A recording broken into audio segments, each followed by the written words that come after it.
Alright, welcome back to Flight Sim 2024 and welcome to episode 49 of the Neofly series.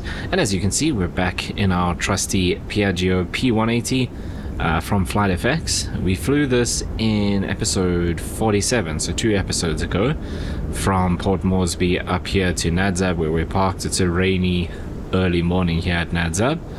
And we've got something a little bit different today because we're taking the P180 from here all the way down to Cairns.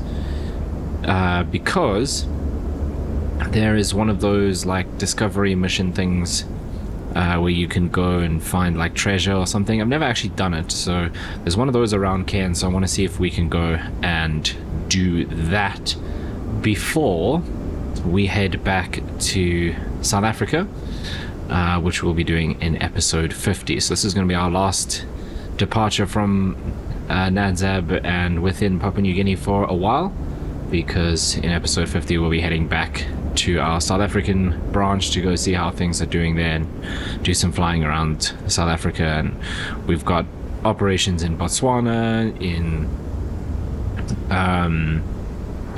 Zim, in Zambia, and all the way up in Tanzania and places like that to check out as well. So lots to do. But today we're taking about a 2.5 hour flight from here down to Cairns first to see if we can go and do this exploration thing. Right, I also need to try and remember how to fly the P180. So first things first, let's go and get aboard. And we close the door. And locked. Cool.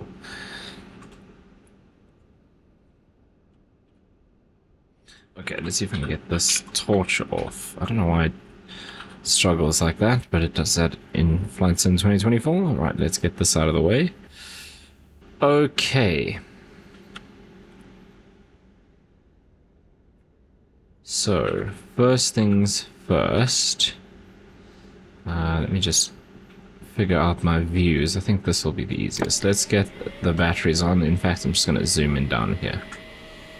Okay, battery. Avionics. This guy can be armed. Normal. Generators will turn on once the engines are running. Okay, standby, standby. And these can be open for when we start. Okay, ignition normal, normal. That's cool. Oil cooling can stay off for now. Auto feather will stay off. And that's fine. Right, those should be back. Like so. Okay, then. Fasten seatbelt lines. Anti-collision. So that'll be ground. So position lights must be the nav lights, I reckon. Okay, so that's good. Quite a bit of rain around. Okay. That's all good. What else do we need before we start up? Okay, this is all fine for now until the engines are running.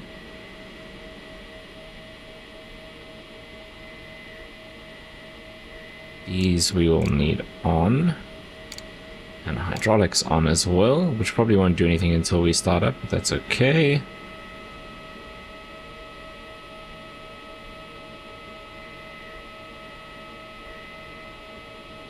Right, I think we can fire it up. So then it would be, just check that everything is clear. And let's just make sure all the doors are closed. The engine covers are off. Instrument covers and chocks.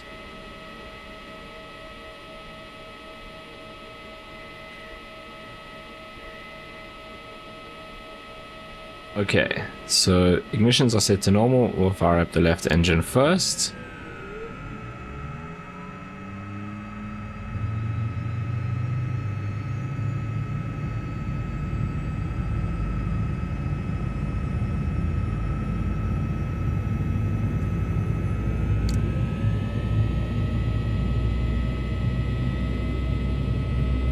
And we can fire up right as well.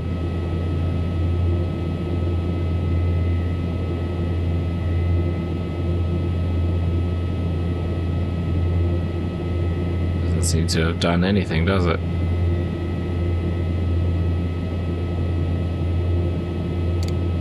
Oh, wrong one, that's why. Okay, we need to keep an eye on the oil You're good temps. to go. Contact the tower for clearance.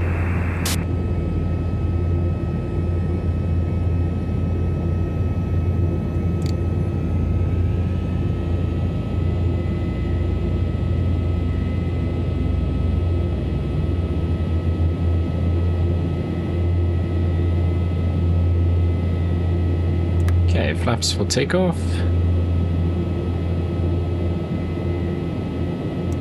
I wonder what those lights are. I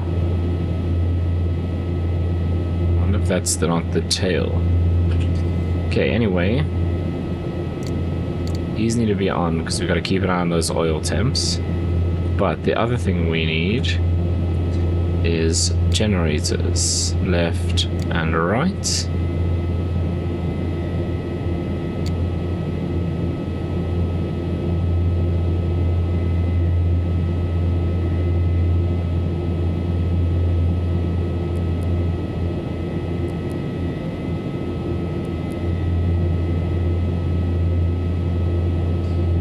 Right, flight plan today. So let's go here. Right, we are departing from Nadzab. And we are going to Cairns.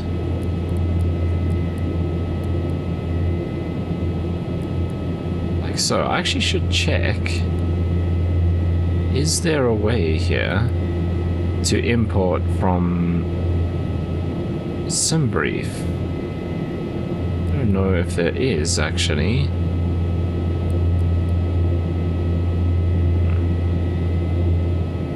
We come here.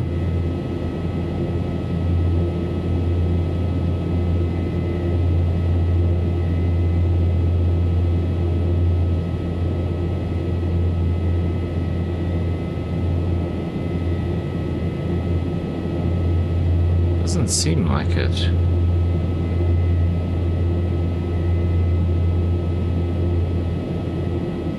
Okay, we'll just put it in manually, that's fine. So we are going direct to the Port Moresby FAOR. That does not seem right because I typed it in incorrectly. How do I cancel that? Okay, it's PY, not PV. Right, Port Moresby, that's the one. Then, from there, it is R210 to Zany.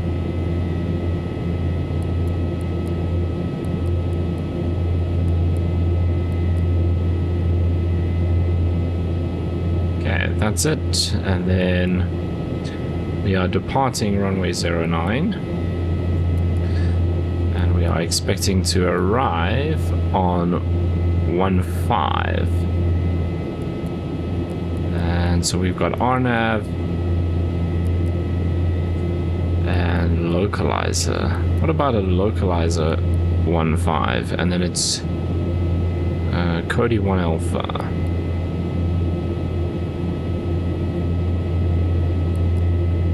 Zany, we can execute that. Right, cruise altitude today 34,000.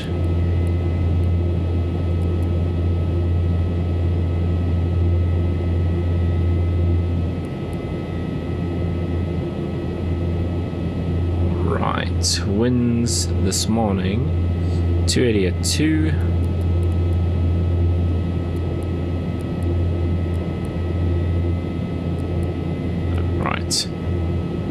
So does that not do anything?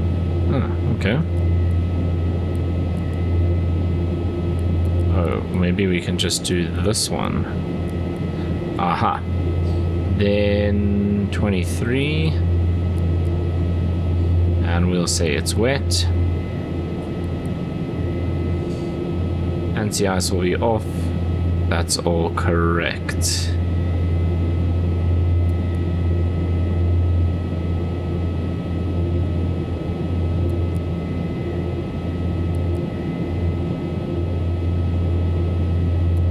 Cool, so that's done. That's all done. Oh, why that keeps popping up. Okay, targeting a speed of 160. And cruising at 0.7. All good. Cool, I think we're good to go. Right.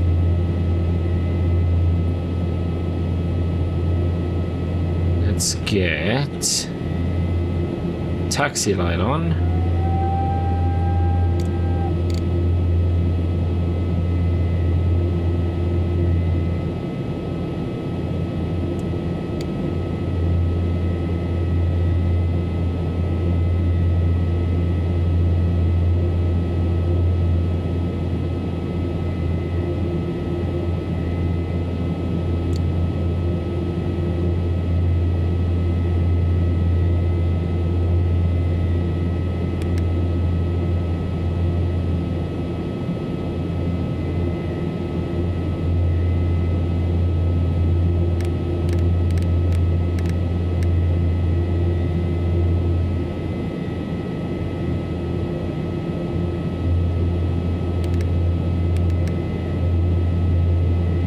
Landing altitude is pretty low if I remember correctly.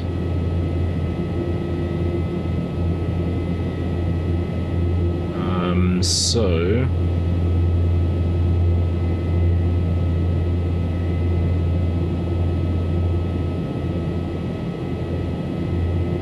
yeah, it's only 10.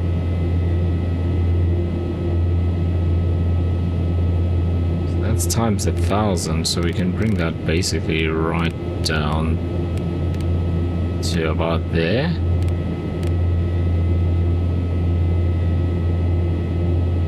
Right, then I think that's fine. Flaps are set. Starting to get lighter outside as some of the clouds have cleared as well. But it looks pretty nasty out that way. Okay, that's fine. Let's clear that. We are going up to, so let's do altitude all the way up to 34, and we can do flight level change up to 160, and we might as well just do heading, and we'll sync that up on the runway. QNH this morning is 1013, I believe. Yes, it is. Cool, let's get out of here.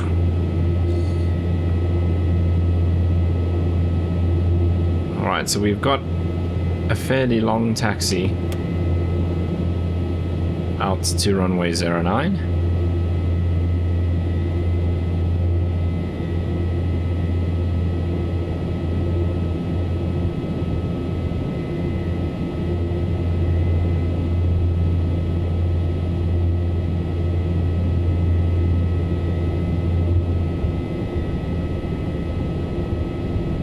And that's at idle. It really does just want to go. It's idle power and with our props in ground. I think it's ground idle.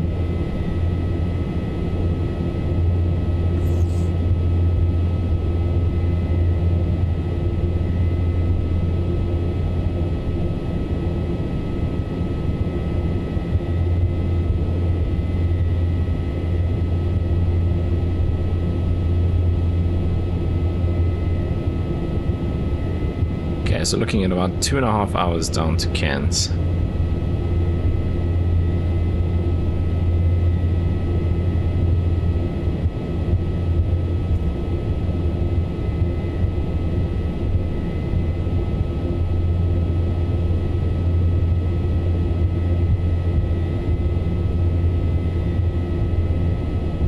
So weather lookout that way. Probably the best out of all the directions is where we're heading. looks alright up that way as well, at least closer to the airport. But it looks like we might be okay. We'll get above that weather fairly quickly in this aircraft.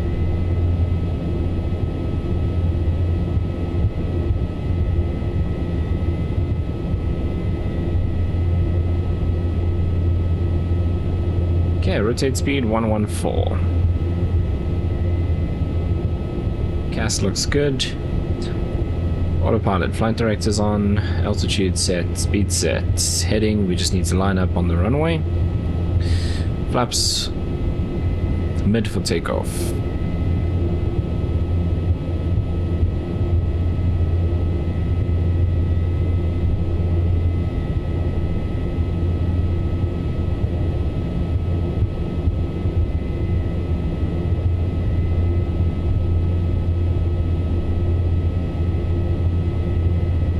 Okay, while we're down here, let's do strobes and landing lights. And then last thing we need to do is props and heading.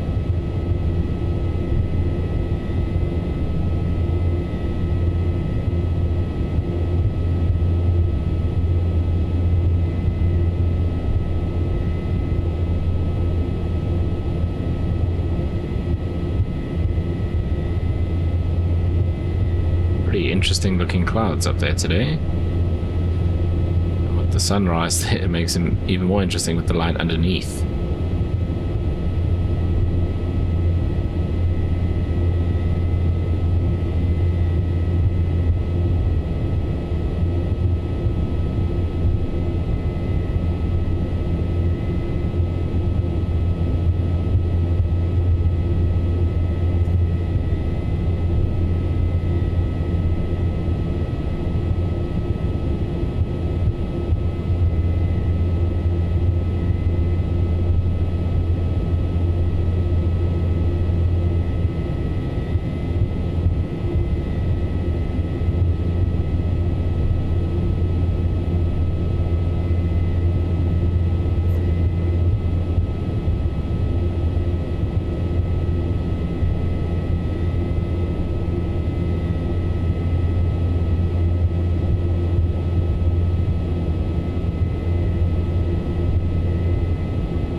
Props.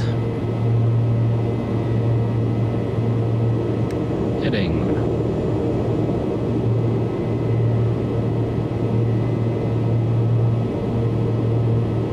Right, let's go.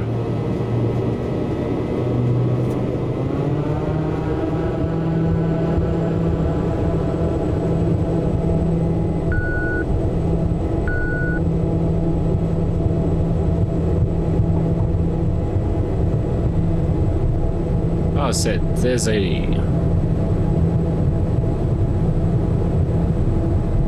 Rotate. Pilot, have a nice flight. Gear coming up. Flaps coming up.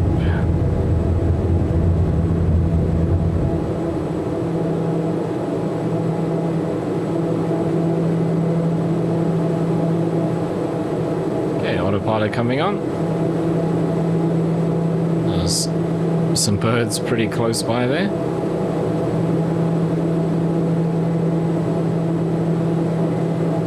And she's climbing like a rocket.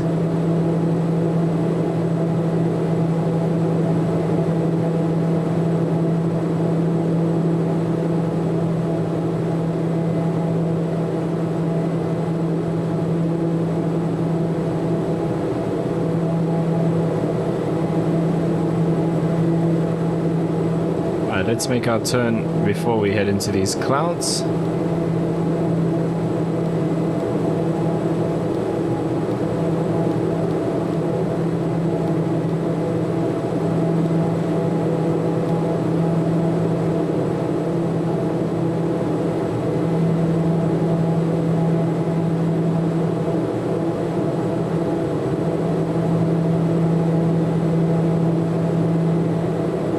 There we are, departing Nadzab for the last time in a while.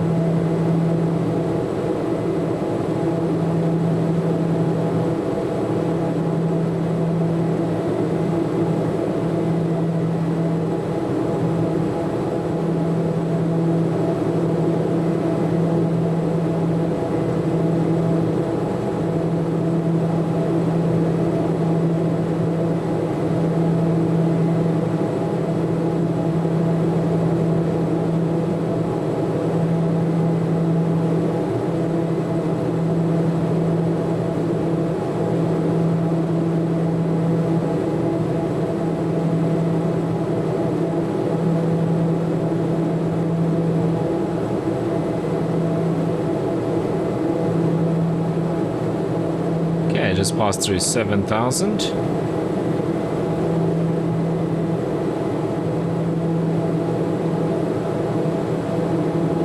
It looks like we're going to head through this layer of cloud shortly.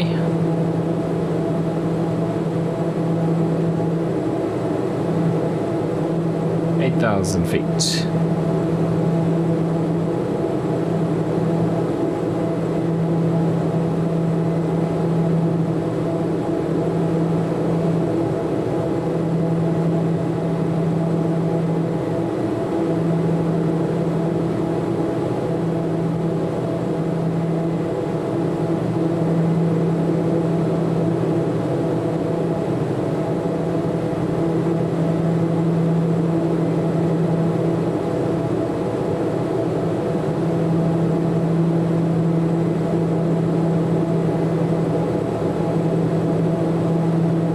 Just bump the power up a little bit because we have some to spare.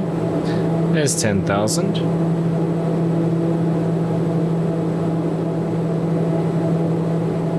Right, landing lights off.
Okay, 14,000, and I'm gonna go into nav mode,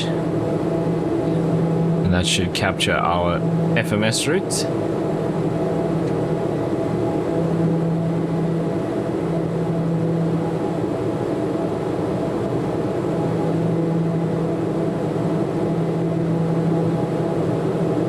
Right, there we go. Cool, now we're on course. 15,000 feet.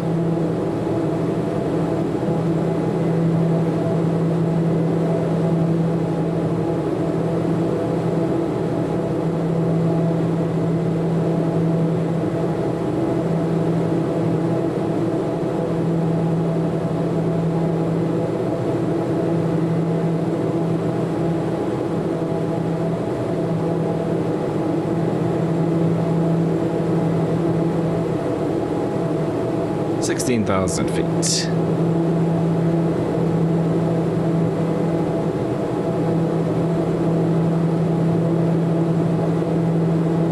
Right, a little bit of power in the pocket again, so let's push that torque up to about 98.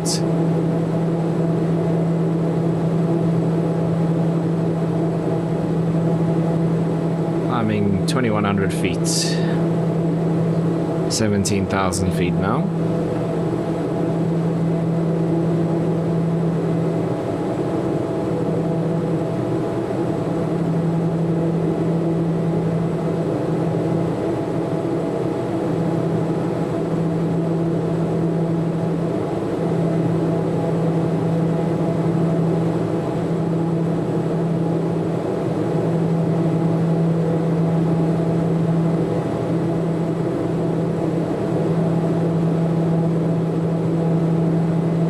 Weather in Cairns, 22 degrees, winds 160 at 9, no clouds reported.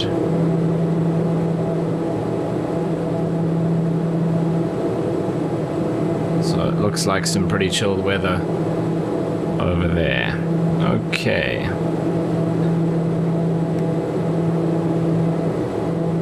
flight level 190.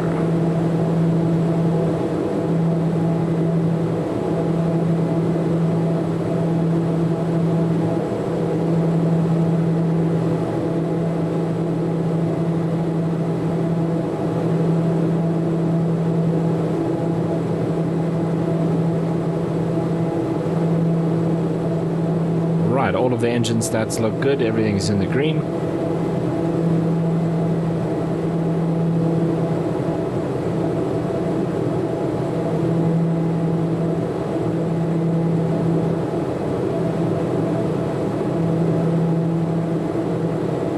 Just past 20,000 feet.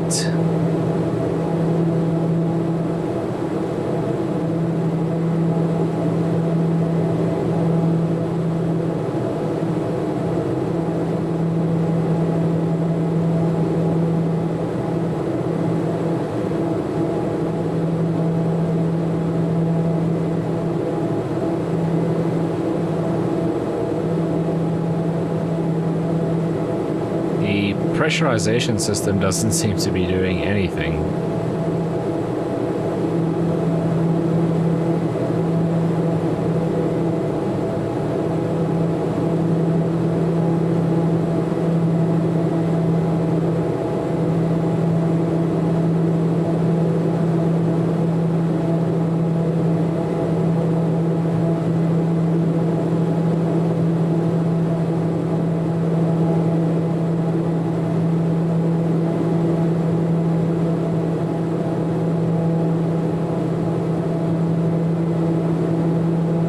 Climbing at 1,800 feet a minute now.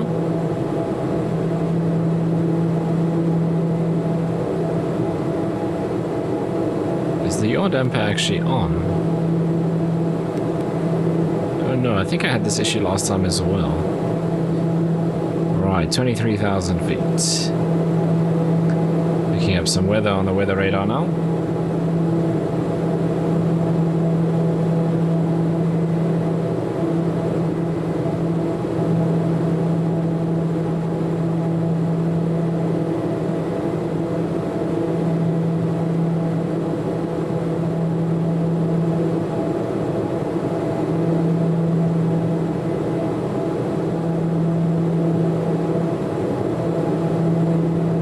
$24,000, 10,000 feet to go.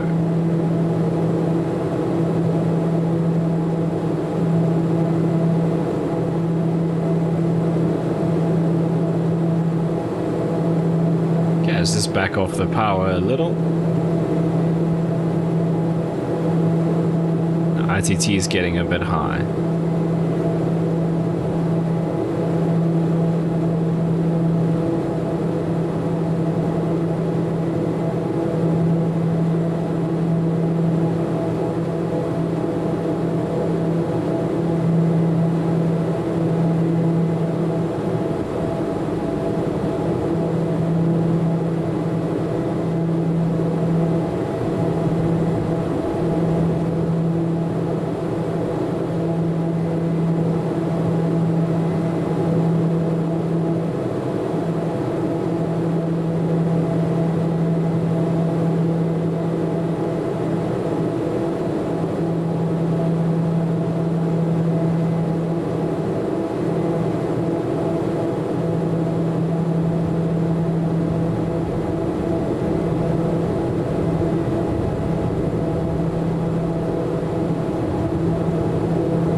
Sounds like there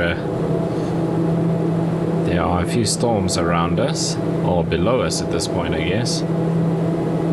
Looks like out that way, which kind of matches what we're seeing on the radar.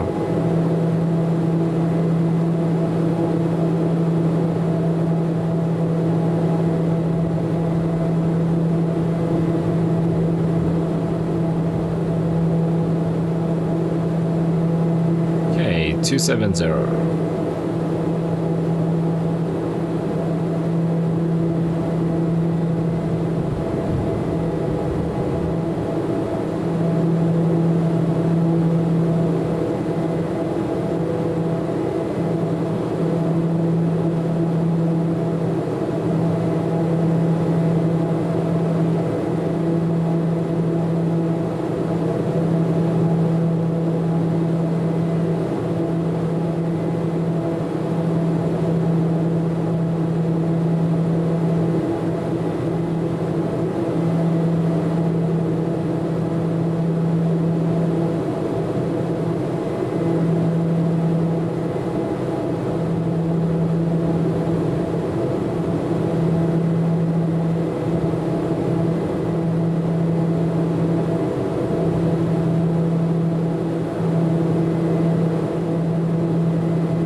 290.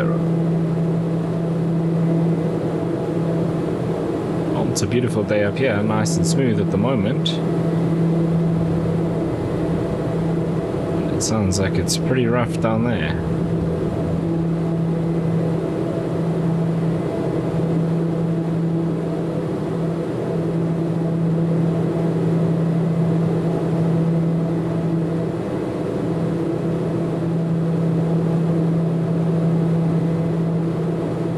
Okay, 128 miles to the Port Moresby. As we're coming up to flight level 300.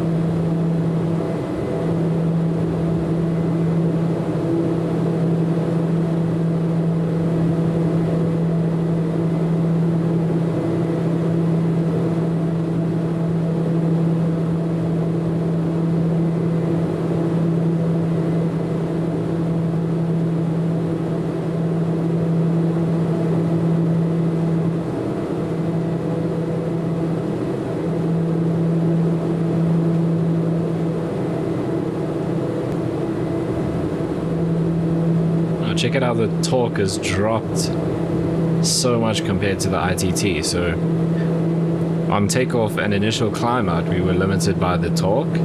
Now, torque's all the way down to like 69, and our ITT is sitting at 810. Interesting.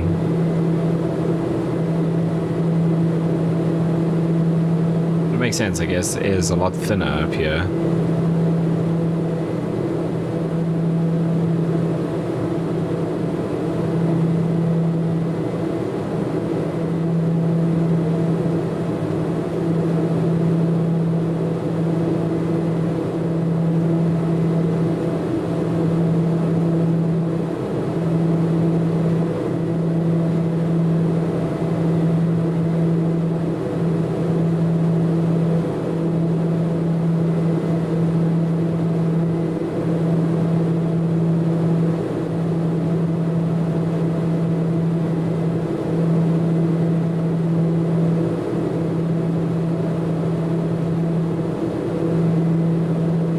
Flight level 320. Just under 2,000 feet to go.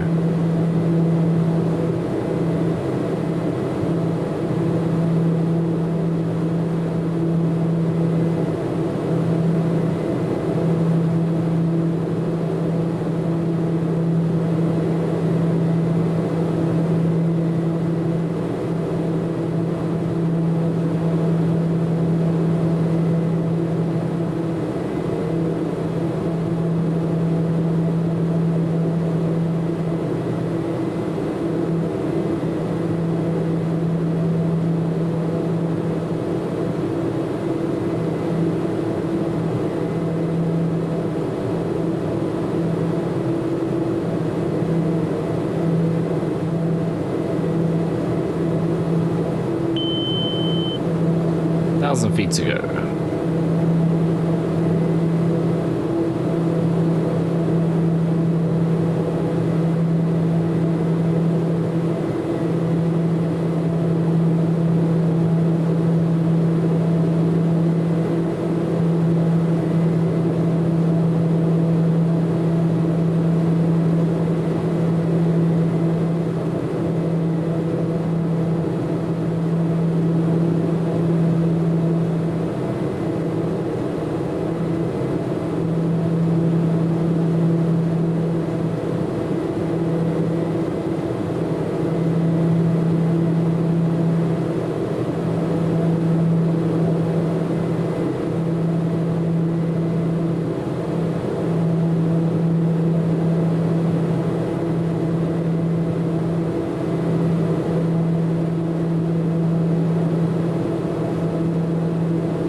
Right, there we go, leveling off at flight level 340 with 108 miles to Port Moresby.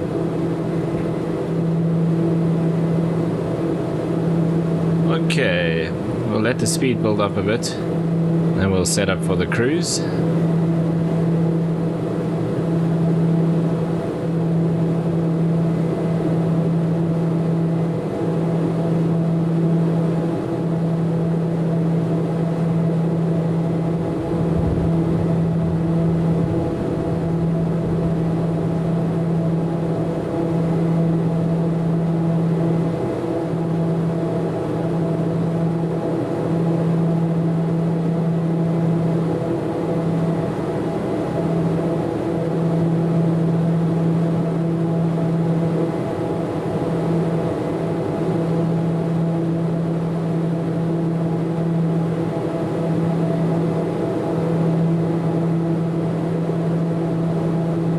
Speed now 0.5. I want to try and get up to like 0.7, but we'll see. So I'm going to go to 1800 on the RPM and about 770 ITT.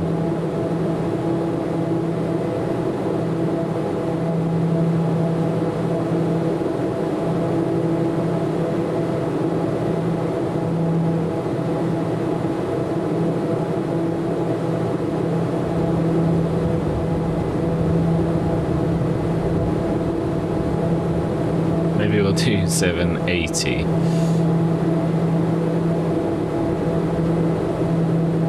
Okay, let's bring the props back to 1800.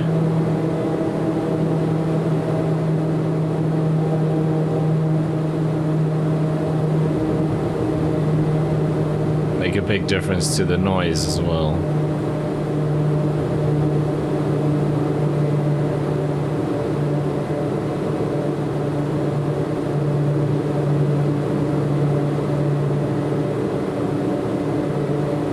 Okay, and then ITT moving back down. Let's do 780.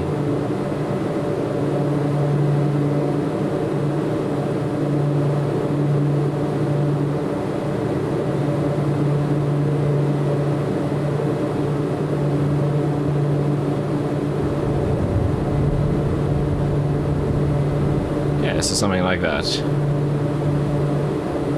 Right, just under 100 miles to Port Moresby.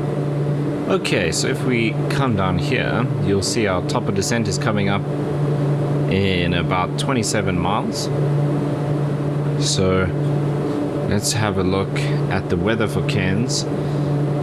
Winds 160 at 12, so quite a bit of wind, and temperature 24. Now we planned for runway 15, so 160 at 12, runway 15 is cool. We're going to descend at 250 knots or 0.63 if I remember correctly. Let's just come here. What am I looking for? This one. VNAV 64. So 250 or 0.64.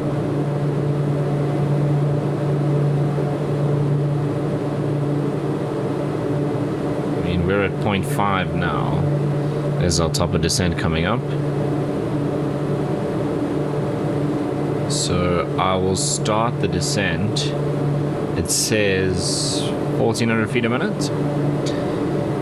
Okay, Cairns is at only 10 feet, so we're going to dial this all the way down to 2000. In fact, we can do 1500. And we'll start in vertical speed at probably 1500 when we get there, 1500, and we'll leave the power, let the speed increase, and then we'll manage our speed to stay around 0.6 and eventually 250 knots.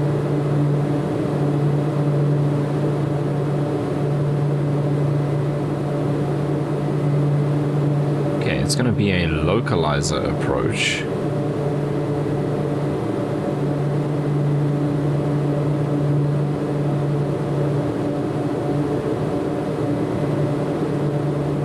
This freaks out. So ILS Zulu.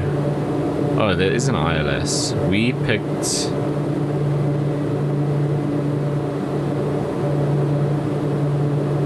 Yeah, I didn't say ILS, but we've got this one.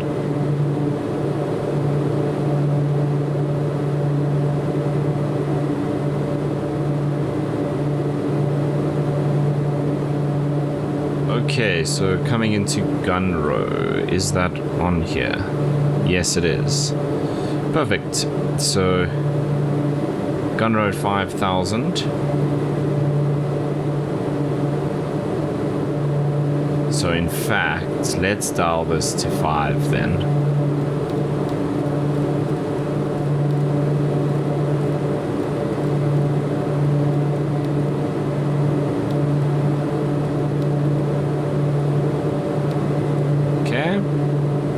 So gun row at 5, and then, I mean, if there is an ILS, we'll use it. So 109.9.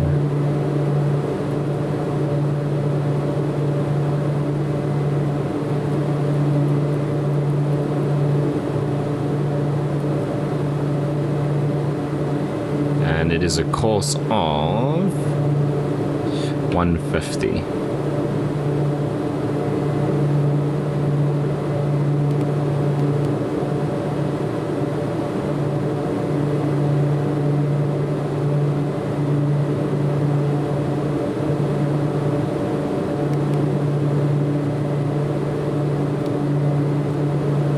Interface is very strange to operate. How do I switch this?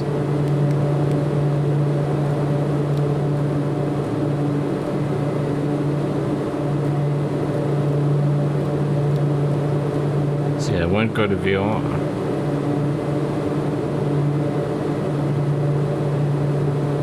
Oh, what I can actually do is use VNav.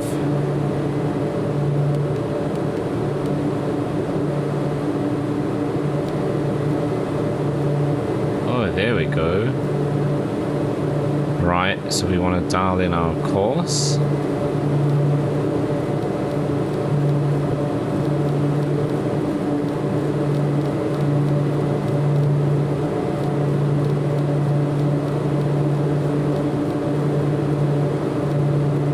And 50.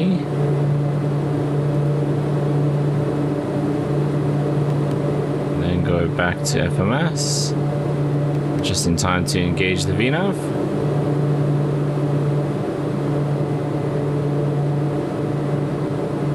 There we go.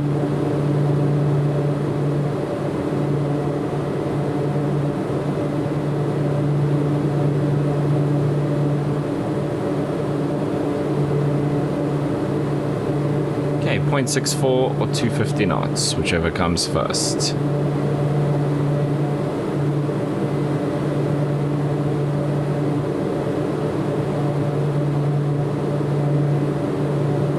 Minimums for this approach.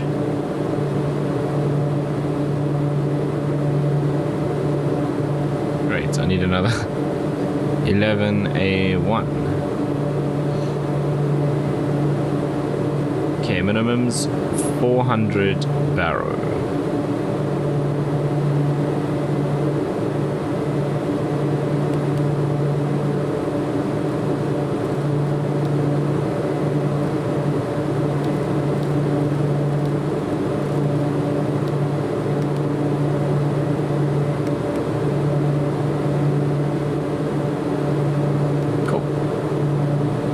Coming up to 0.6.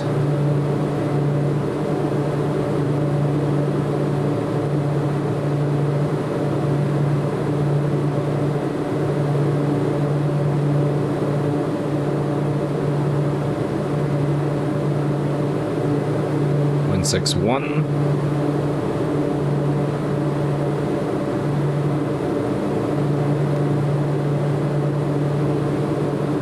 .62. Gently start rolling off the PAL.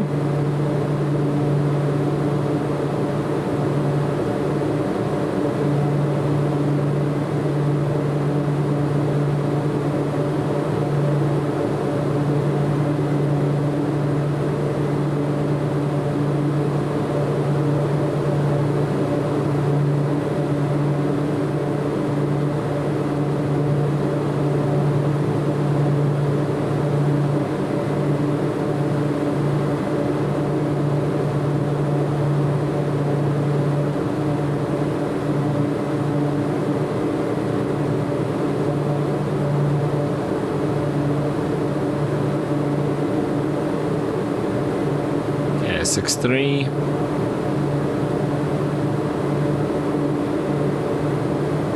And 240, so we might actually hit the 250 mark and keep it there. In fact, yeah, that's what's gonna happen.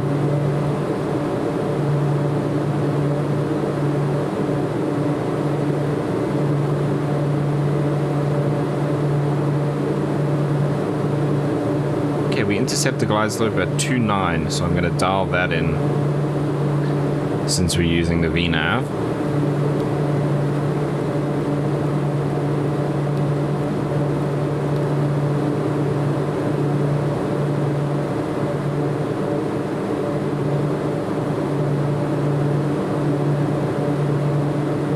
Okay, 245 on the speed, that's alright.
So this approach, Zany, then Cody, then Gunrope, basically brings us straight in. So Cody's here somewhere and Zany's like there. So we're going to come straight in like that and intercept the ILS.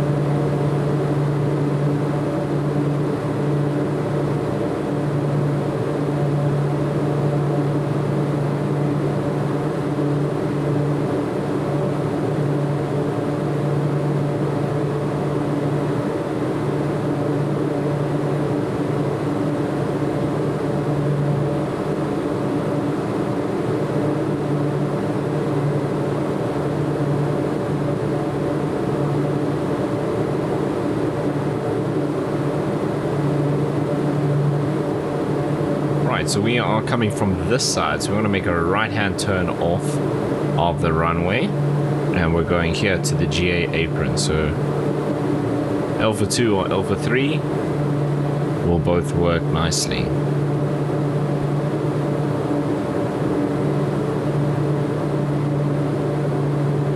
Okay, missed approach is left turn 15 degrees.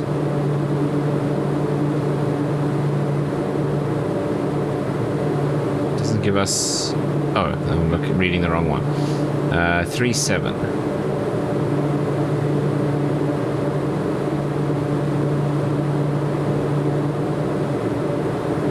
Okay, there's Zany coming up.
coming up, slight right-hand turn.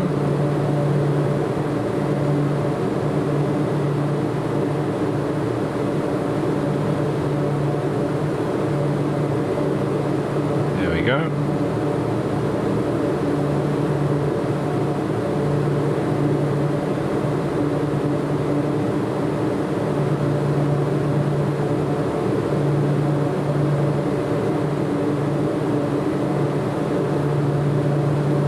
QNH.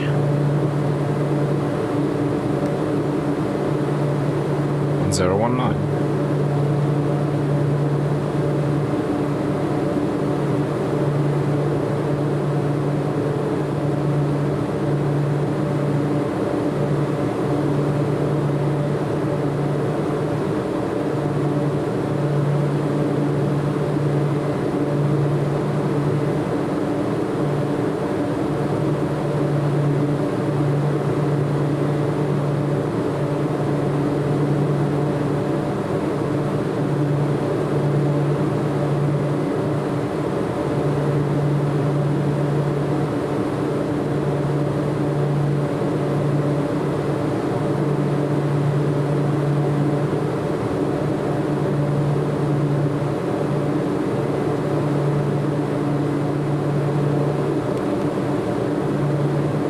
We went into heading mode.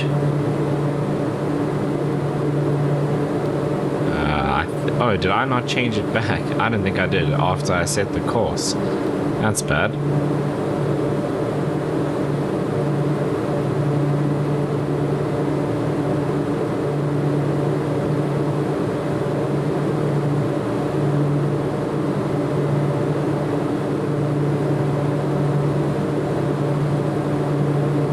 Okay, 25 miles out from Cody.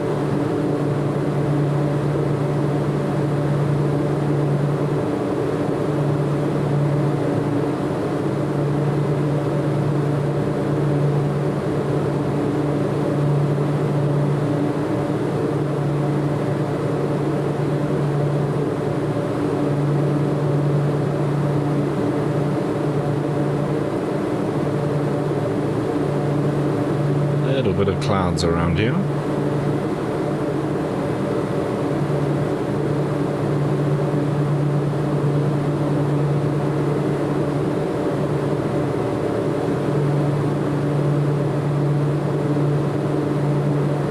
Right, 12,500 feet.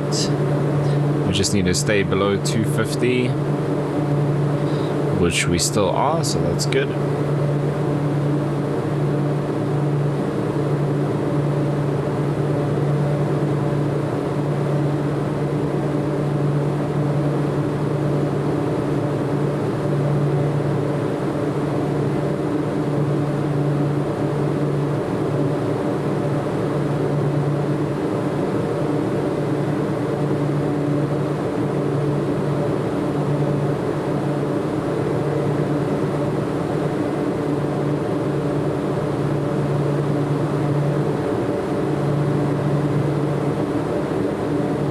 Temperature is 7 degrees, so we shouldn't have icing issues in these clouds.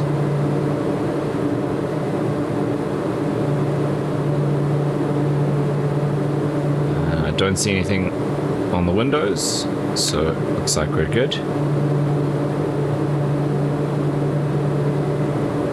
Okay, we should veer left a little bit here to get back on course. Right, coming through 10,000 feet, we're at 10.6 now. Let's do landing lights on, and we'll turn on our recognition lights as well.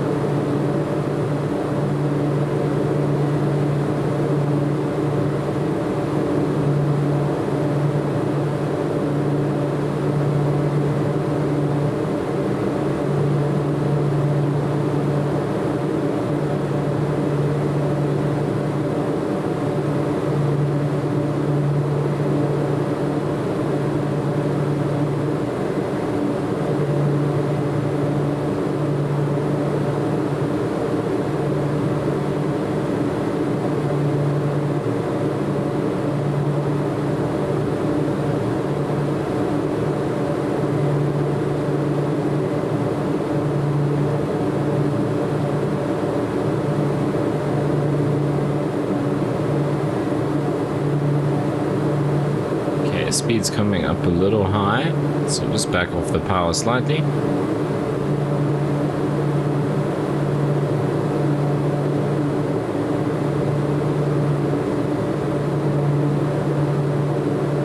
Still at 1800 RPM, we'll bump that up just now.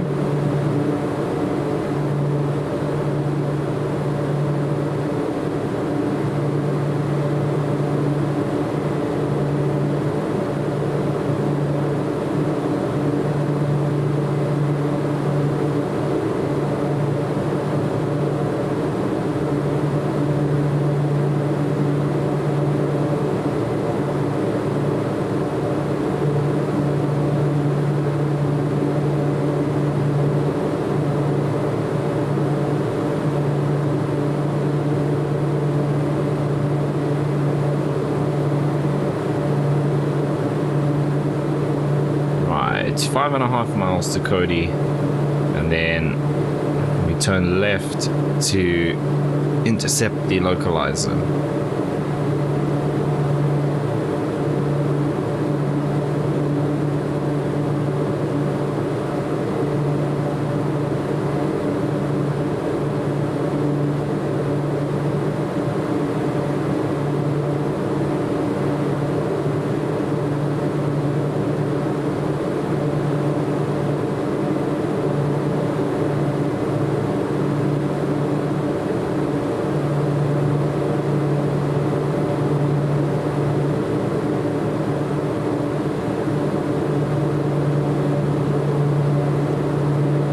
Bring the power back a little bit again.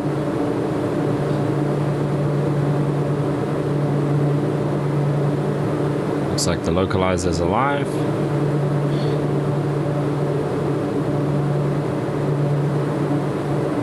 And glide slope is alive as well.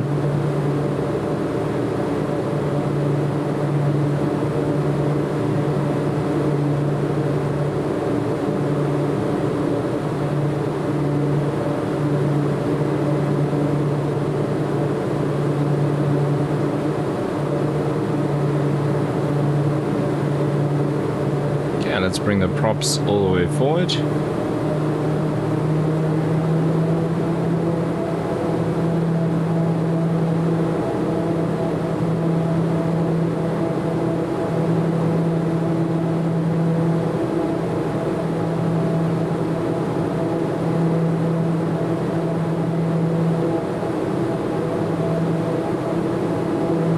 And we'll gradually start slowing down.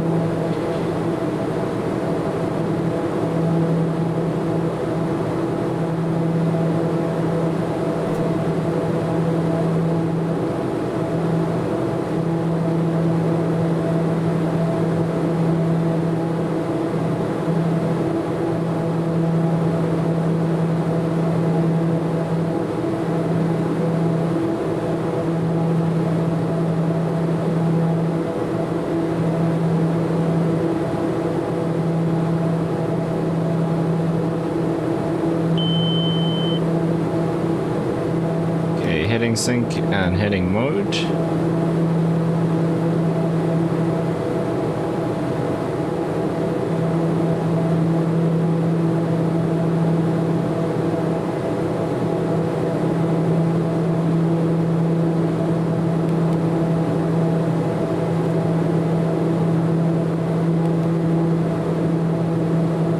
Alright, let's arm approach.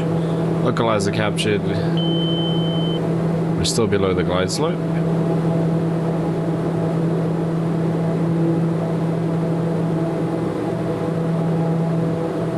Okay, 1.5 dots below.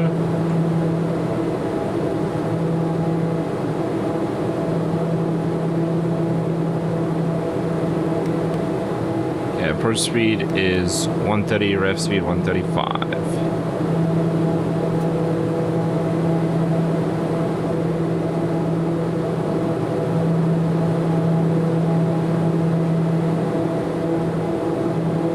Localizer captured.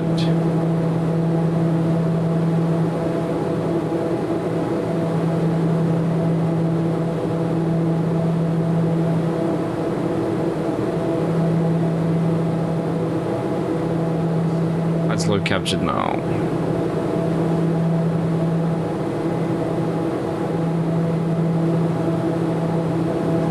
the speed back. There's our flaps 1 or flaps mid at 170 knots. We're 190 now. 10 miles out still.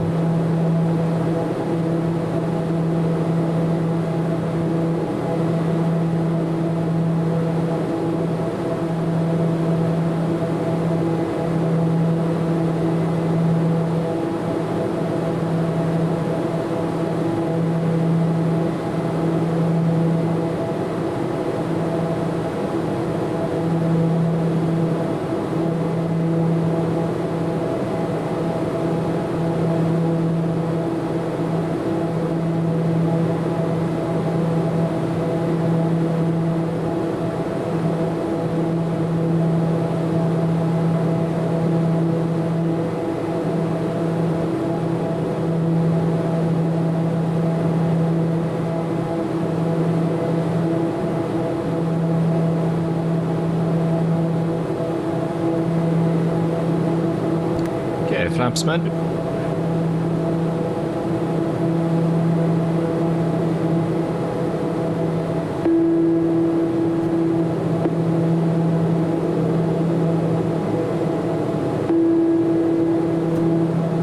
Gear coming down.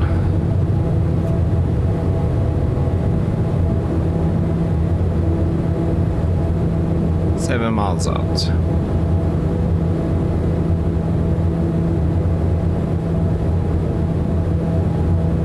Could have waited a bit longer to do flaps and gear, but it's not the end of the world.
Okay, 015 for the go around. And 37.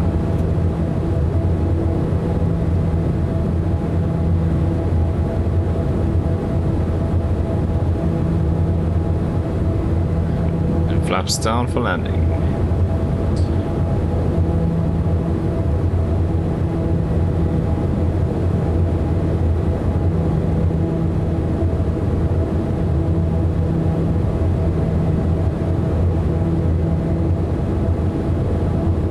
There's 135 on the speed.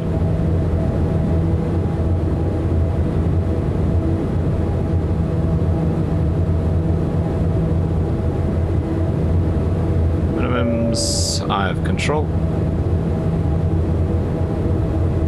know what that was that just went through the windscreen.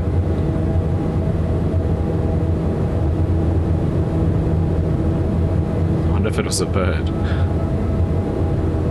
It looked like a floating bit of tree, to be honest.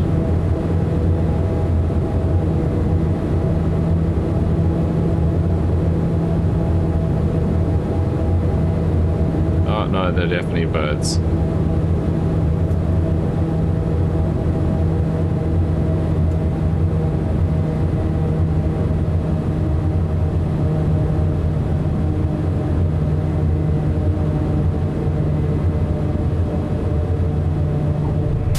Nice landing, pilot.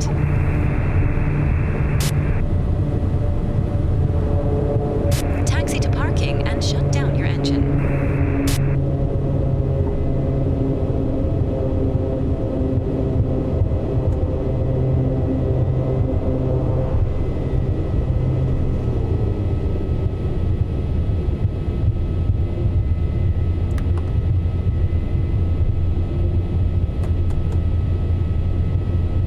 Alright, welcome to Cairns.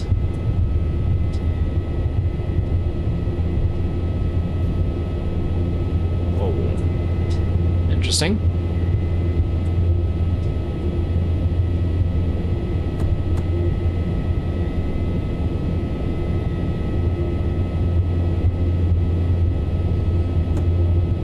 Let's change this over to taxi. Slow down a bit here. Right, flaps up and props are set to ground idle.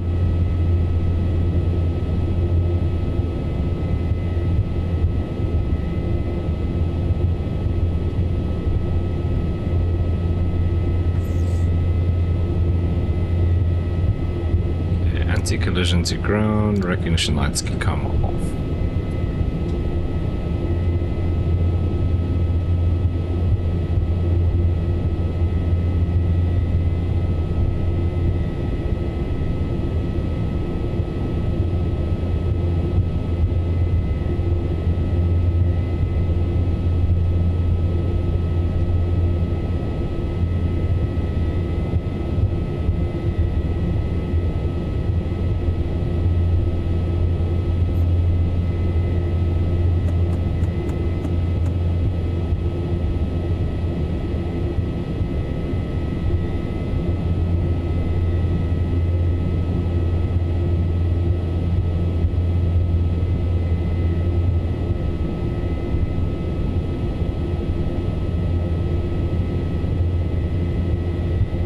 I'm not sure exactly where you park here. These are all just parkings in the middle. It looks like, I mean, there's been traffic there.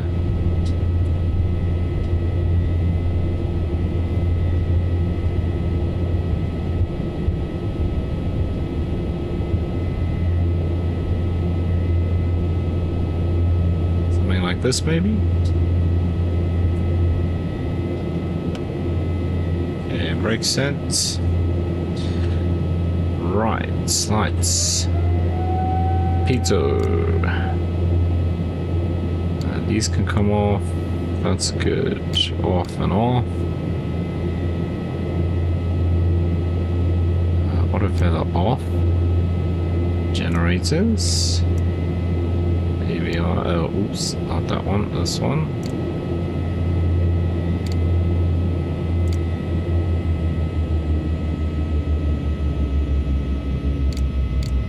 Transporter. Disembarkation in progress. Stand by.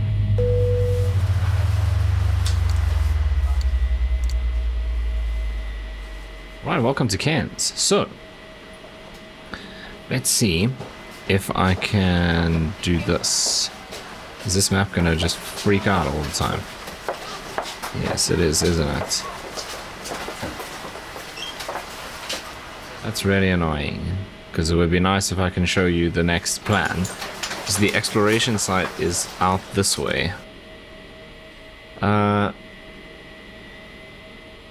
Transporter from dispatch. Disembarkation completed. Thank you. See you soon for another mission. Let me do this. Start your engine. Right, so here's the exploration site out here. It's kind of annoying that this...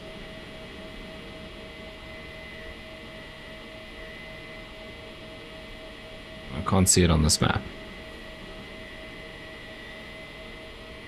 Can I stop this thing from snapping to the plane? I don't think I can. Anyway, the site is out here.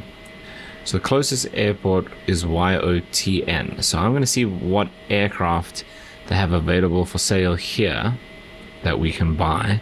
Because I believe it has to be an aircraft that you own. So we're going to fly out... See, depending, I'm thinking of taking a helicopter because we need to go to this site. That'll be kind of cool. I just don't want this to be like a 3-hour helicopter flight. I don't think it is. It doesn't look super far. We can maybe just like follow this road, which would be kind of cool, in like an Alouette or something like that. Let's see what aircraft they have available here. So there's an Alouette that we can rent. I don't know if rented aircraft will work. There's an Alouette that we can buy. There's 125. Okay, they've got a whole bunch of stuff. Otherwise, there's a brand new 145. Otherwise, we could rent. There's nothing really we could rent to fly out to that airport and then go from there. They're all helicopters.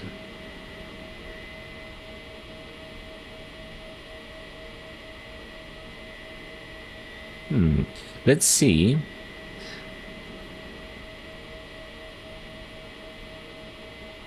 So YOTN, it's only 72 miles.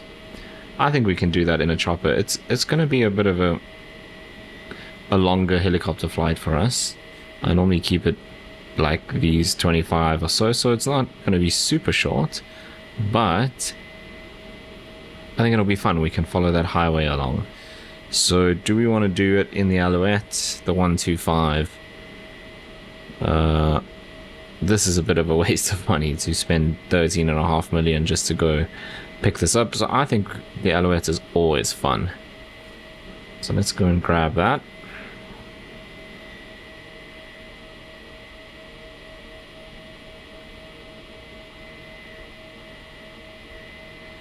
Okay, I'm just going to put like a 80% fuel in so that we don't have to worry about that. Then we might as well see if there are jobs from here to YOTN. We might as well take them. We can score a bit of cash. Doesn't look like there are. So where is that airport?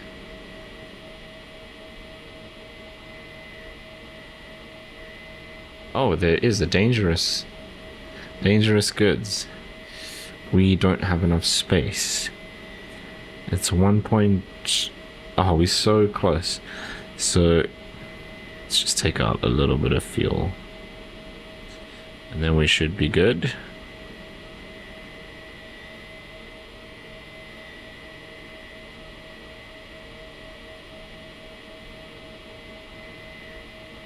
Cool. So we're absolutely packed with a hazardous cargo mission out to YOTN, and then from there we will go and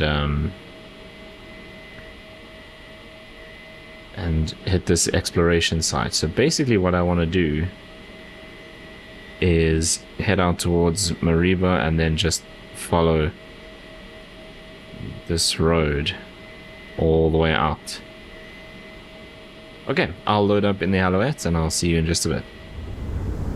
Okay, so here we are with our beautiful Alouette. We are starting to run out of daylight, so we do kind of need to get a move on. There's a whole bunch of birds up there. Because, I mean, I suppose we could spend the night at the airport there if it starts getting too dark. So we do have options, but we do need to kind of get out there. Right, now I need to remember how on earth to work this helicopter that I haven't flown for quite a while. If the texture would load, that would be great as well. Okay, battery, generator, instruments, gyro, position, and anti-collision lights. What's happening with my textures, please? Thank you. I don't know what this does. One of these is the windscreen wiper. I think it might even be that one. Okay. We don't actually need that.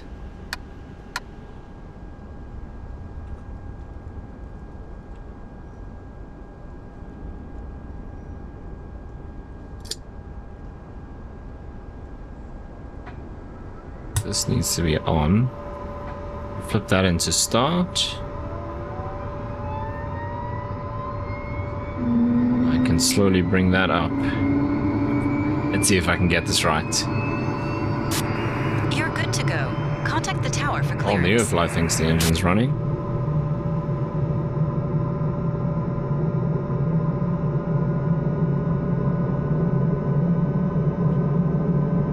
It's doing something. The rotors aren't spinning. There we go.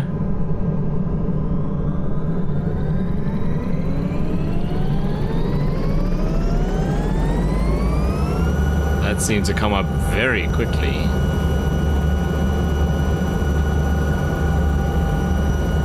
Alright, that's all good. Everything's in the green, as far as I can tell. I think we can switch this off now.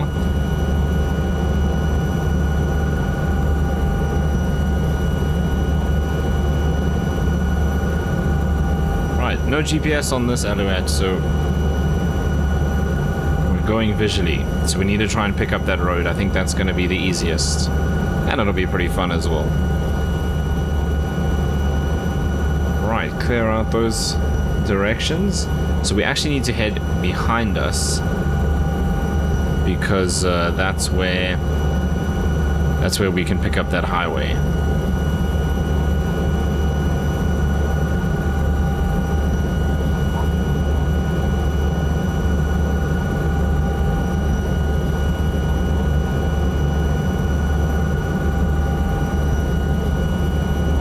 I said behind us, I didn't mean we needed to fly backwards.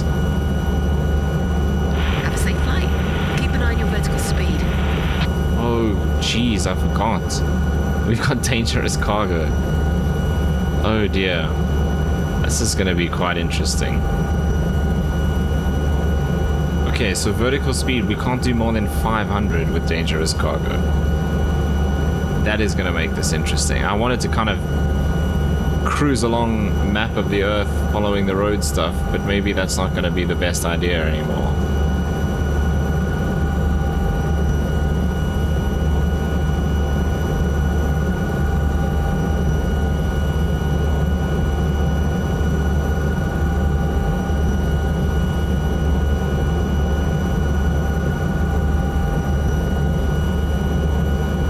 Okay, we're on our way, so we actually need to head to our left now. The airport is out there, but obviously we need to avoid this high terrain completely now because of our 500 feet a minute limit.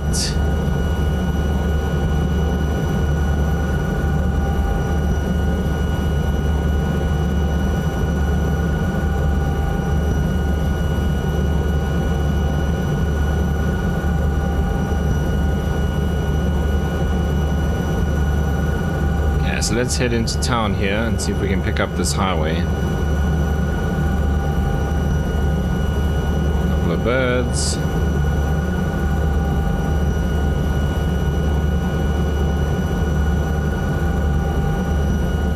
And once we find the highway we're looking for, then I think we can pick up the speed. That looks like it over there. Perfect.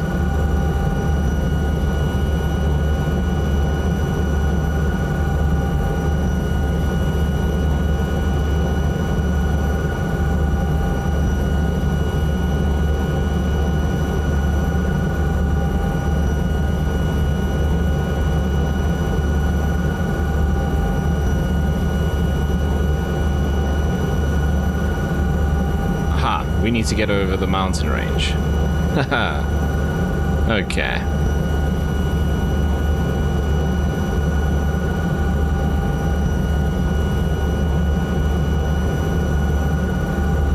Okay, if this branches off, we need to keep left.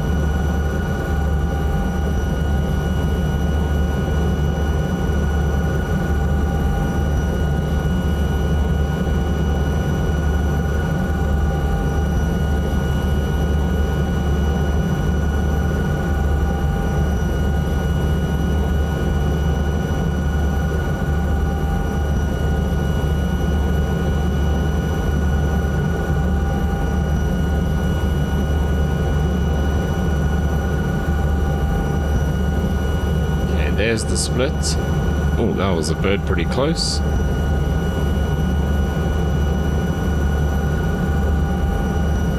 Okay, second circle, we need to stay right.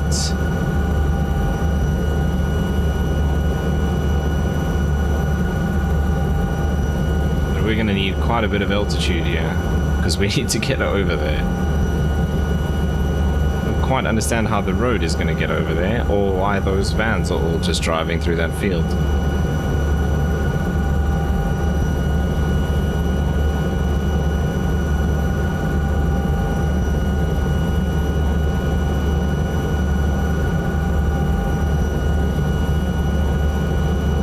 Okay, it goes up there. we can't do that right now.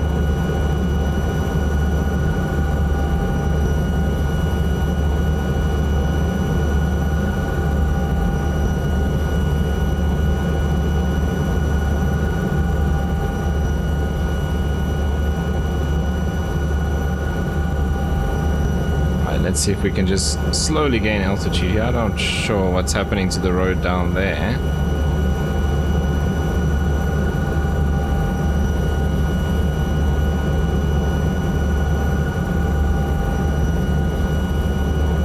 And we're just gonna have to keep climbing nice and slowly until we can get over this mountain.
If I can make it over this ridge here. Come on, need to climb.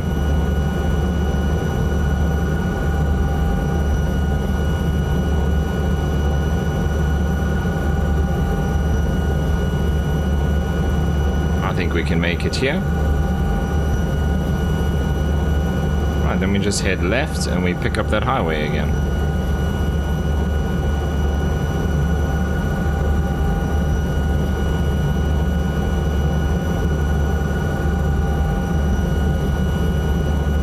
Don't actually want to climb too high because we're going to be following the road.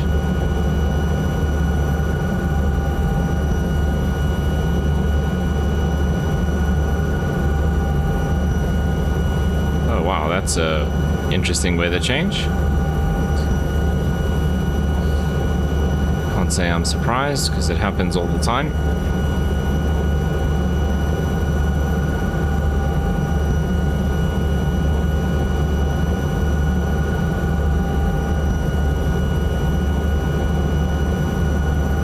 That could make things pretty interesting. Right, let's bump up the speed. And keep an eye out for the road. Okay, that's the road beneath us. That's gonna be a little interesting to follow, considering how much forest there is along here.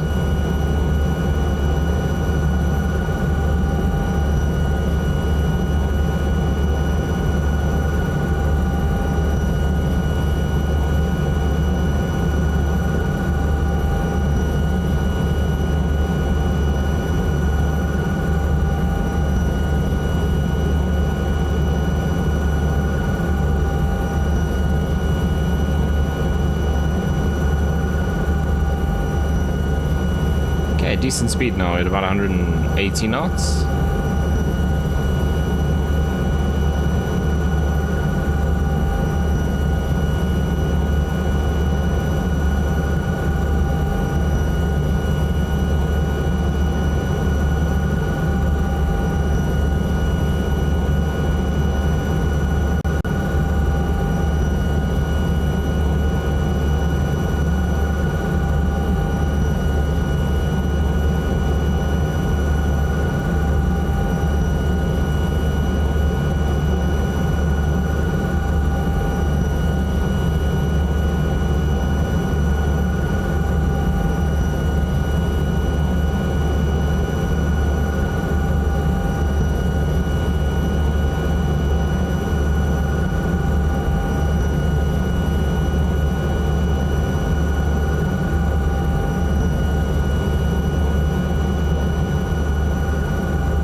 this is called the Kennedy Highway.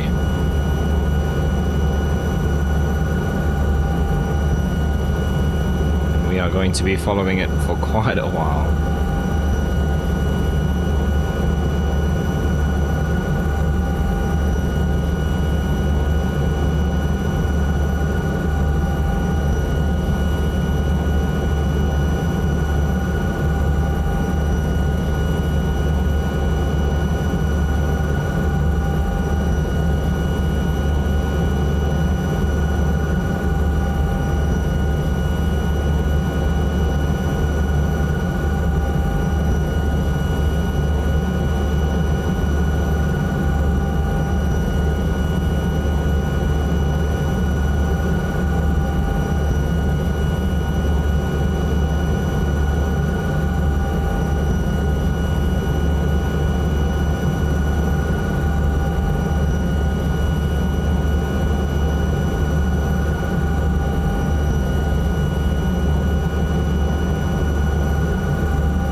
So next up we're looking for the town of Mariba.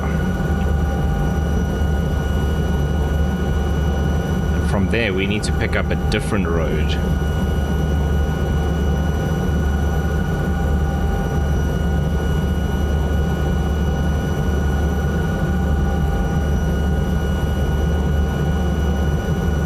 Because this highway, or I think it joins another one in the town that runs north-south, which is not going to help us.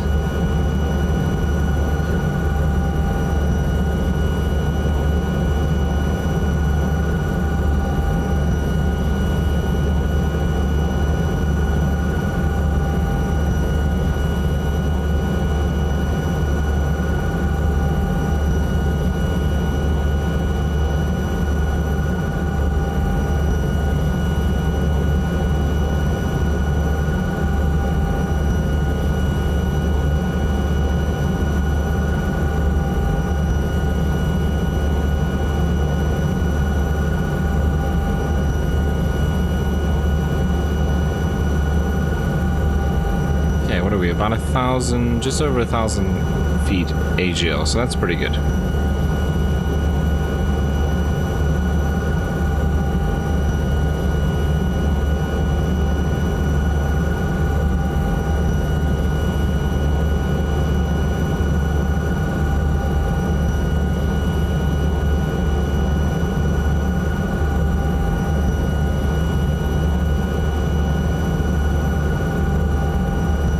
Like a big farm, yeah?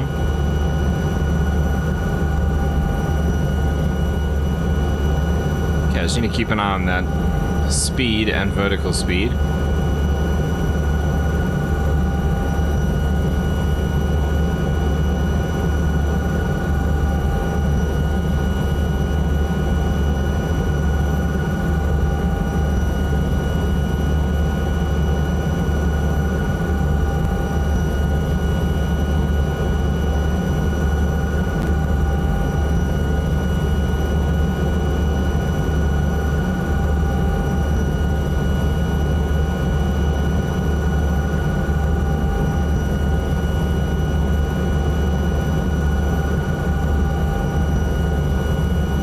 So the town of Mariba is coming up here in front of us and just off to the right a bit.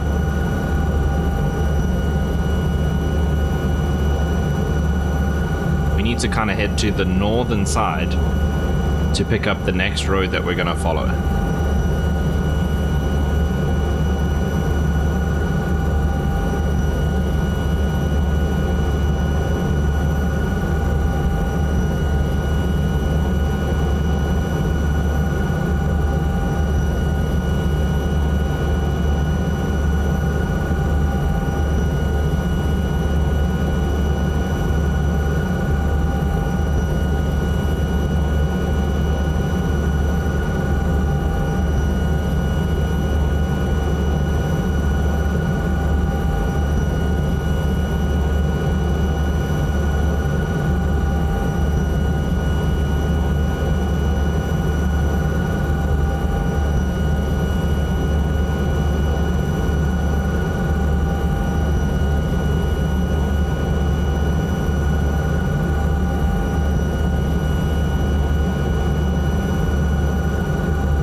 Right, so here's the town.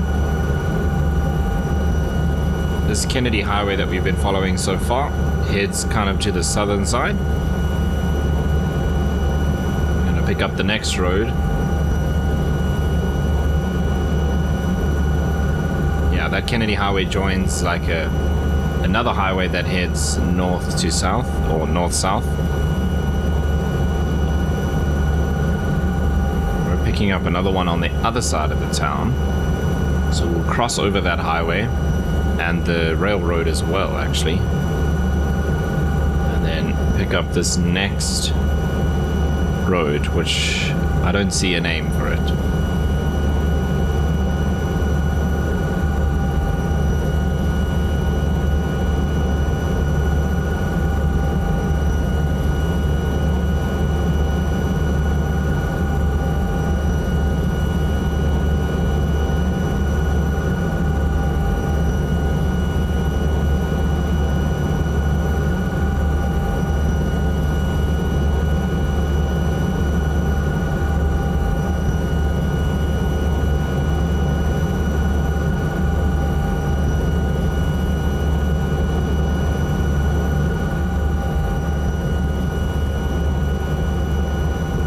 There's the north-south highway. And there's our road there.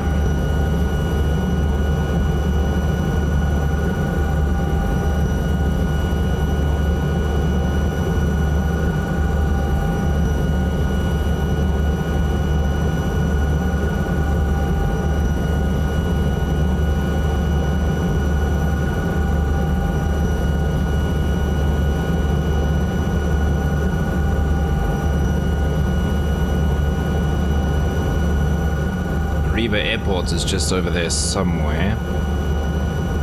Don't actually see it. Might just be other side that little hill.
We've left a little bit here, and then eventually we should have the railroad running parallel to us. Is that it over there? I think it might be.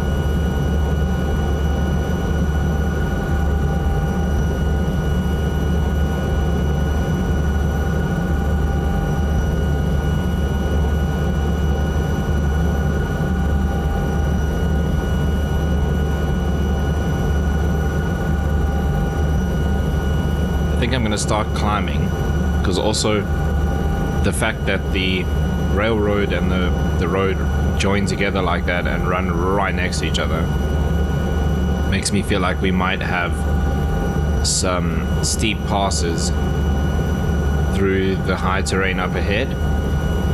I can't climb very quickly with this cargo, so I think I'm going to start climbing slowly already.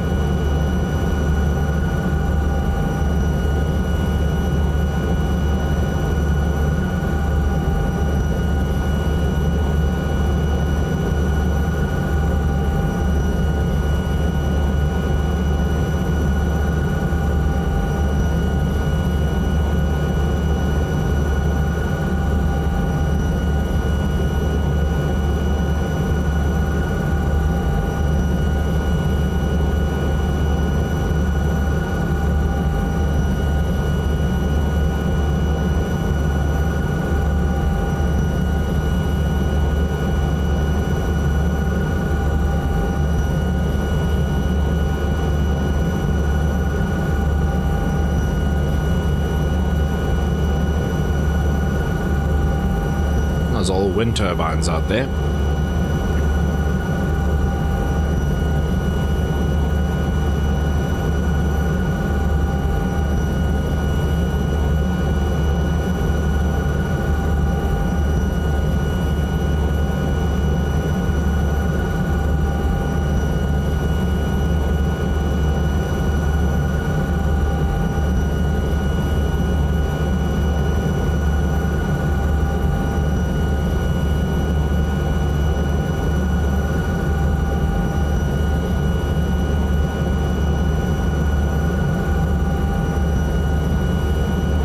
Amazing.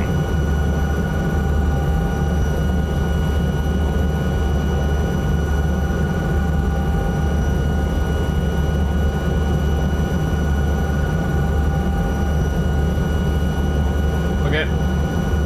We're gonna head back to that airport behind us. Marabee or whatever that town was called.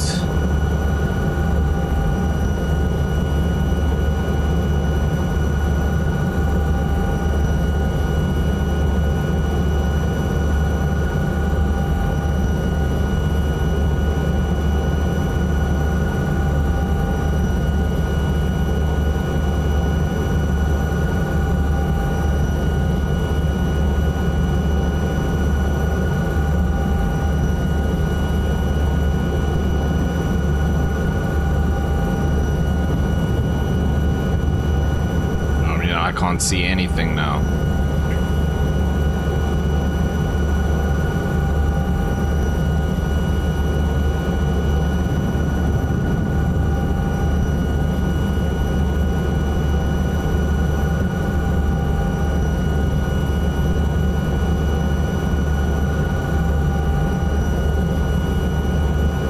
Okay, so this is an active sky thing.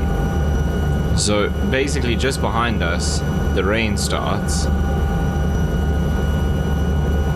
But it generates that weather globally, and I don't know if there's a way that I can fix that. Because now it seems perfectly fine, but if we head back that way, as soon as you cross the point where the rain starts, there's no like gradual transition, it's now raining.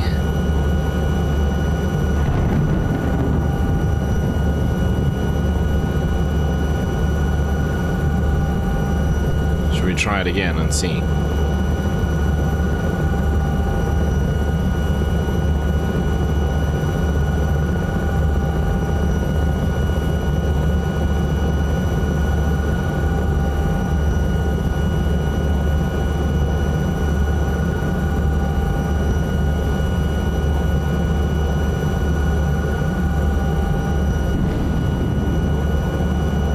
Let me see if I change some settings in active sky.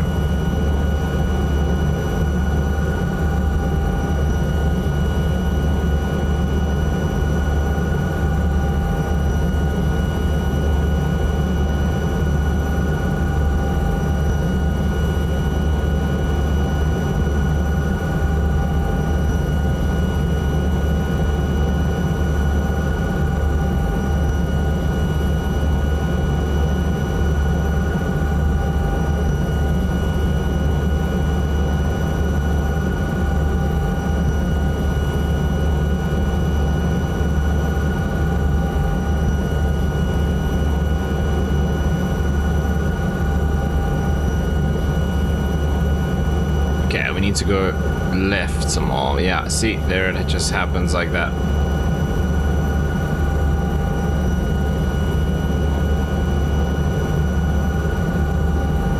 And if we head this way just a little bit.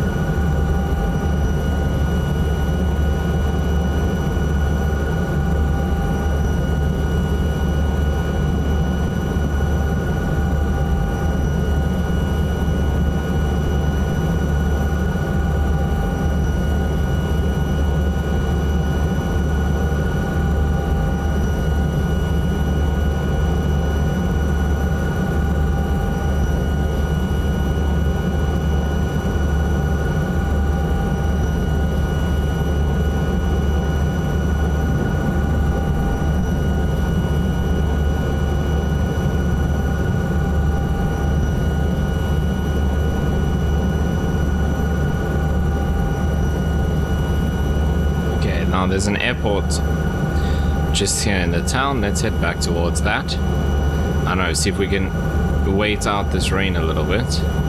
But there you go, it'll all disappear now again.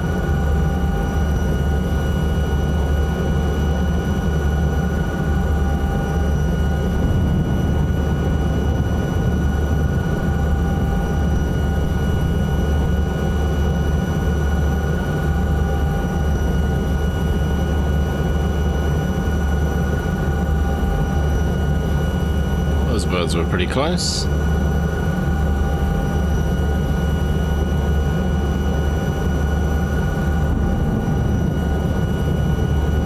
See, I mean, there's nothing here that can warn you that that weather is coming.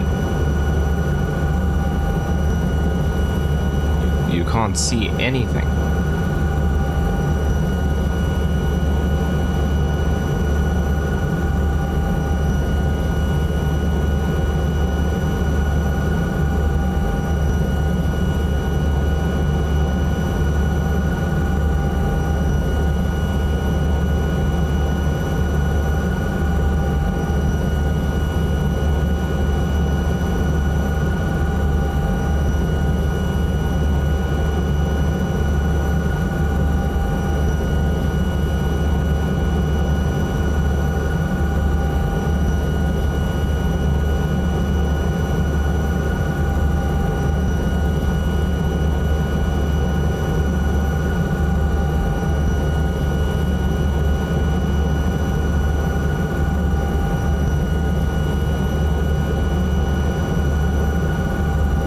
This airport should be just down here somewhere.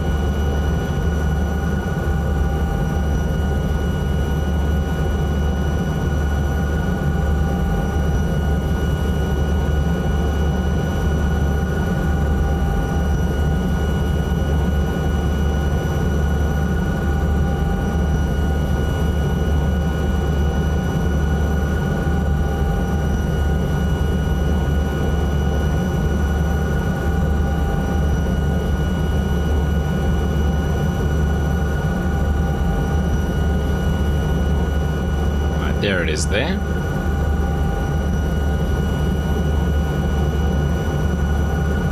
Okay, and it starts slowing down.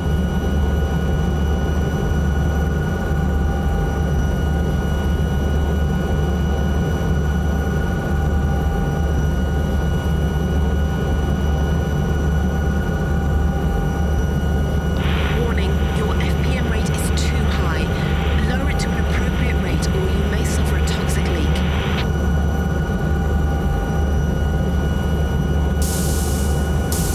The pressure change was too high. You Okay. may have a toxic leak in the cargo. You must land immediately at the nearest end.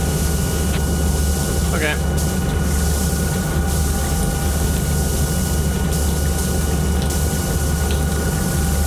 I guess it doesn't matter how quickly we descend now.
love how my life was last on that list.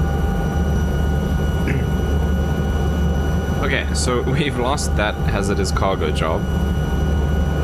Damn, and all because of this weird weather stuff.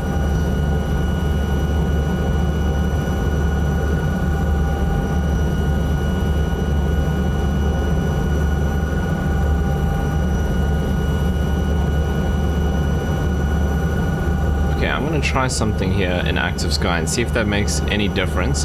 If it doesn't, I think I'm just gonna switch over to flight sim weather. Okay, cargo's been offloaded. I've changed some settings in active sky. That means I do have to start the engine up again.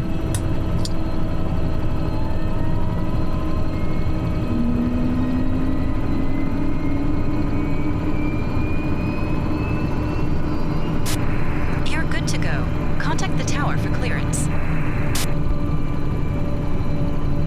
Yeah, so that does mean we won't be able to get that money from that job.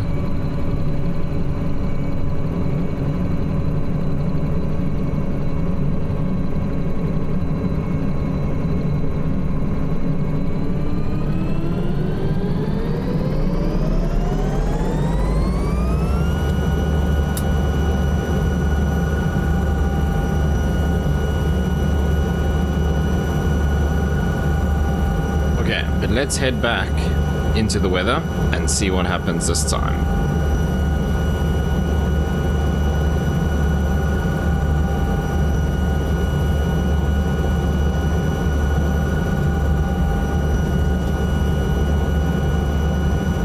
At least now we have no restrictions on how I can fly. Enjoy your personal flight, pilot. You can search for more jobs after you land.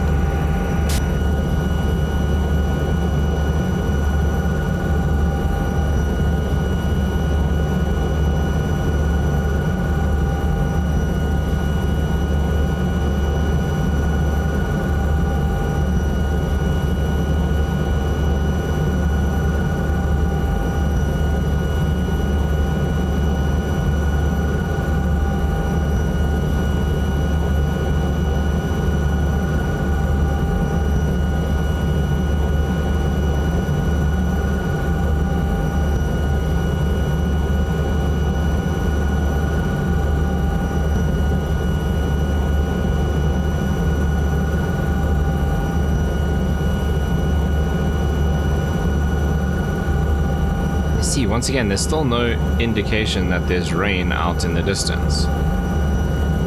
Everything looks completely clear.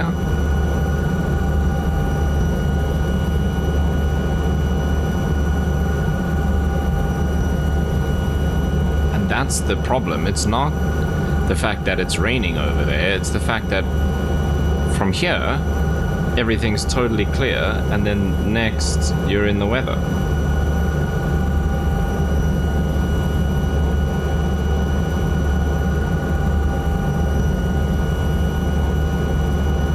I don't know how they solve that issue, because that's obviously a flight sim like draw distance kind of thing. They can't put different weather all over the place.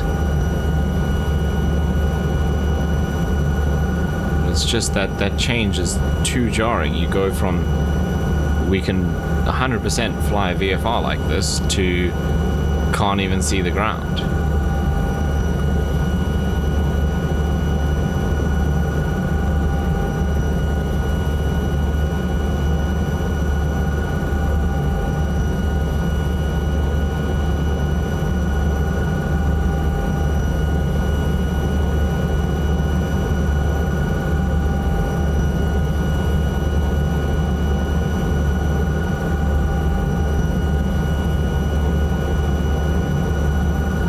There's a lot of birds here.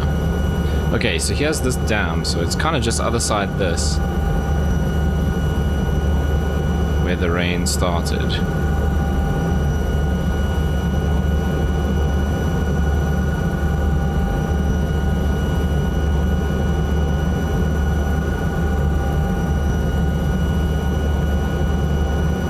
Here's the road that we were following.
so we were about here somewhere.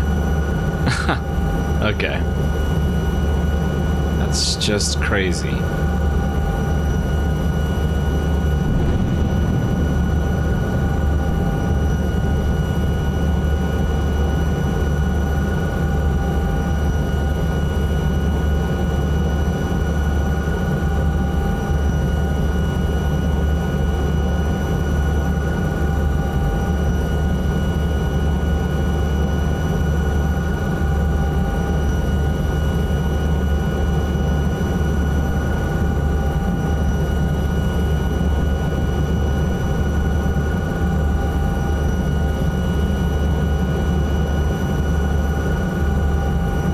So I've tweaked the settings again. Now we've lost a lot of the clouds.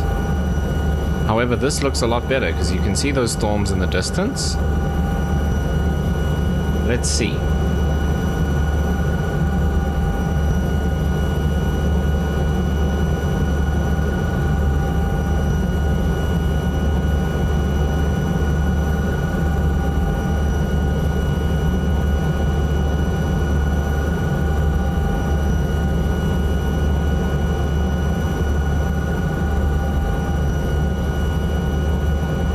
I'm perfectly happy with that. I can see that rain, and I know, okay, we need to go around that, which I don't think is going to be possible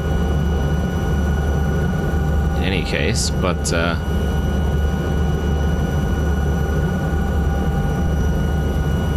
let's see.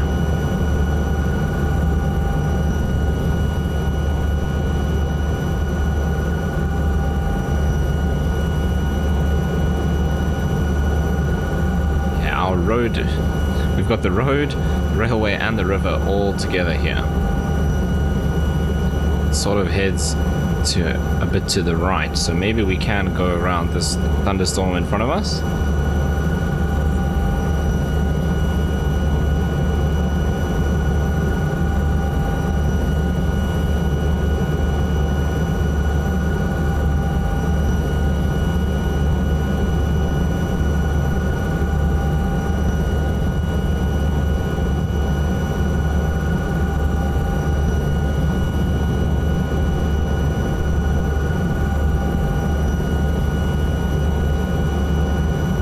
On a cross-country flight, this is the kind of weather that you'd be dealing with, is we need to see these big sills in the distance and decide, do I turn around? Can I go around them? If you're in a different aircraft, do you go over it? Which I definitely wouldn't try going over that unless I was in, you know, a business jet or something, but then we wouldn't have the issue of being down here in the first place. But those are the kind of challenges. You know, if you imagine taking your family on holiday or something like that, those are the kind of weather issues that you're going to be dealing with. That's what I'd love to see on a cross-country flight, not this thing of flying along, everything's fine, and the next second you can't see anything.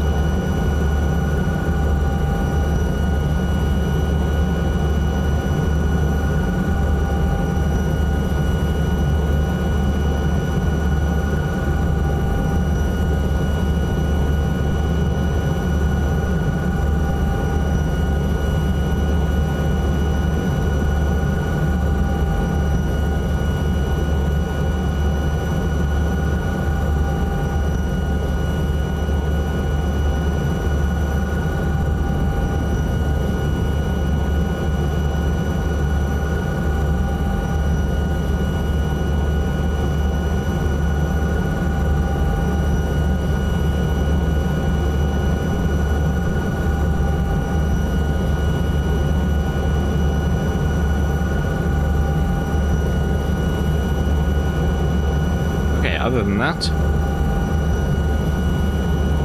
looking good. The places in Australia really do have the weirdest names. So we're coming up to a little, I don't know if it's a town, it might even just be a farm, but it's got a little airstrip called Dumbulla.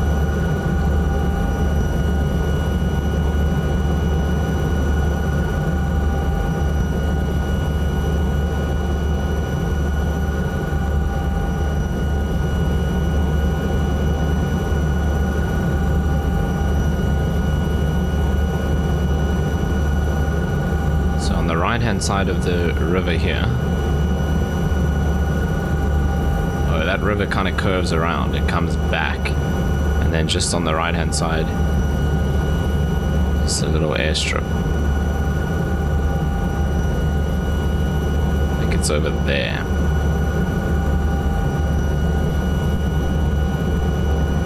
Yeah, okay, so it is a little town. Here's the town on the left.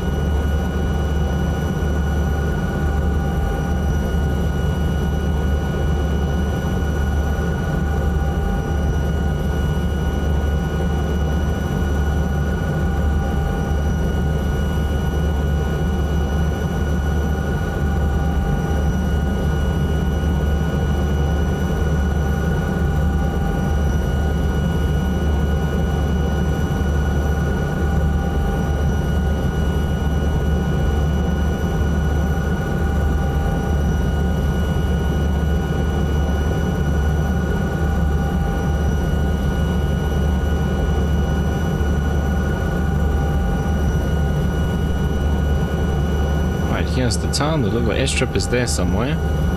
I think that is it there.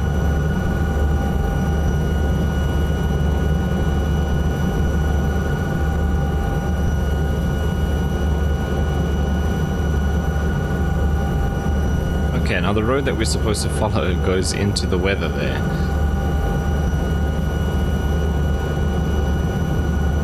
So what we don't want to follow is this road here. And going out in front of us. We need to actually follow that one on that side of the river. But that takes me a bit too close to the storm, so we'll stick to this side and see if we can join up with it again just now.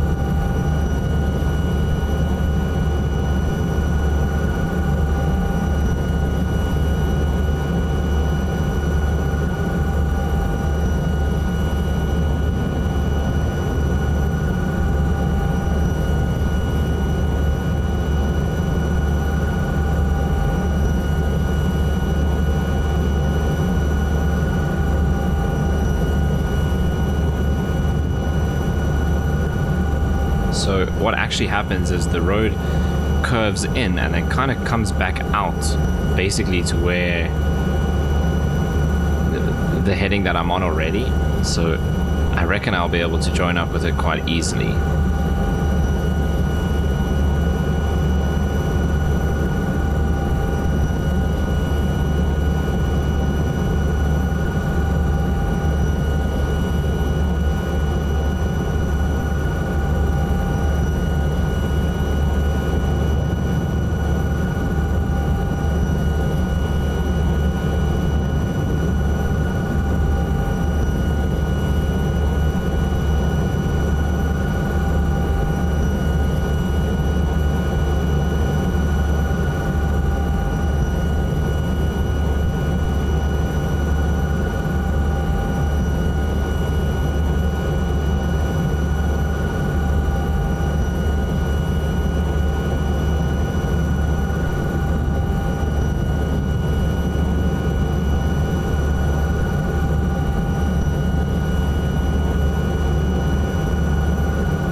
So far the weather's behaved a bit better. So what I've done is I've put the smoothing rate to 1. I didn't really think it would make that much of a difference. But so far it's kind of working, I guess. I'll keep it like that and see what happens. Again, I don't mind. In fact, I really like having those storms out there, and they can move around and they can grow and get bigger. They just can't instantly appear on top of us. Right, we're back with the road. Here it is underneath and to our left. Looks like it's going to head back into that rain again, so we'll just stay to the right hand side.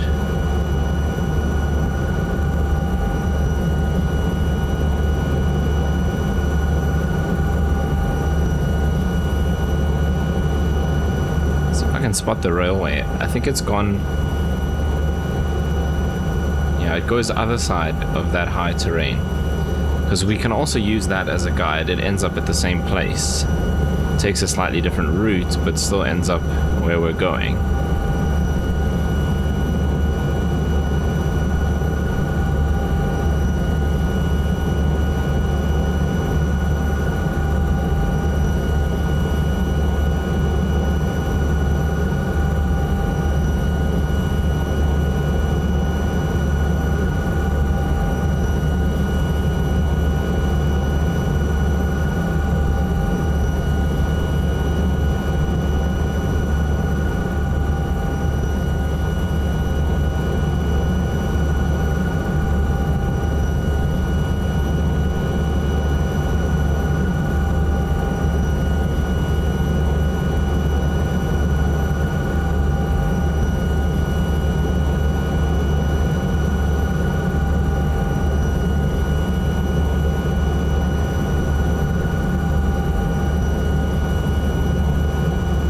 So up ahead,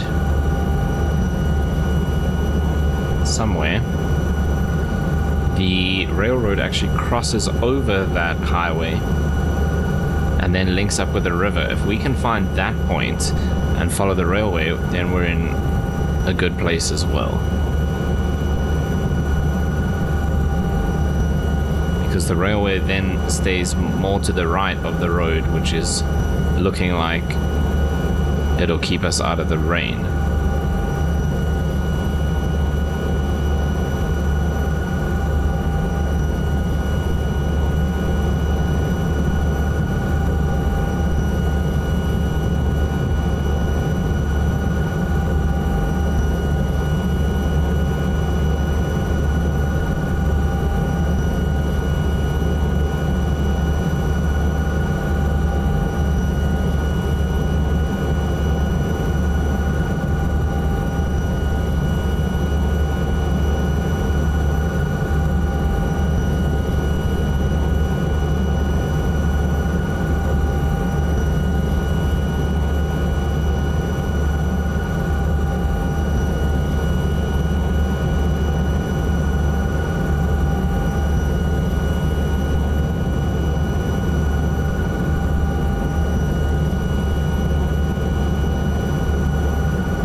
There looks like a bit of a gap here that we can hopefully make it through. I don't know if that rain is moving this way or if I'm just flying closer to it. Let's keep an eye on it. It's just crossing the river there.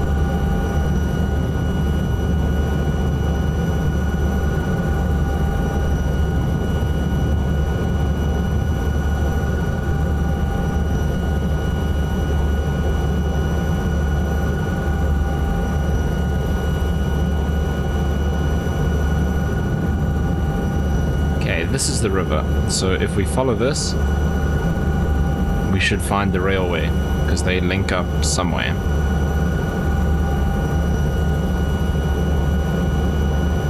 I'm just using the map again, no GPS or anything, so I'm just looking on the map.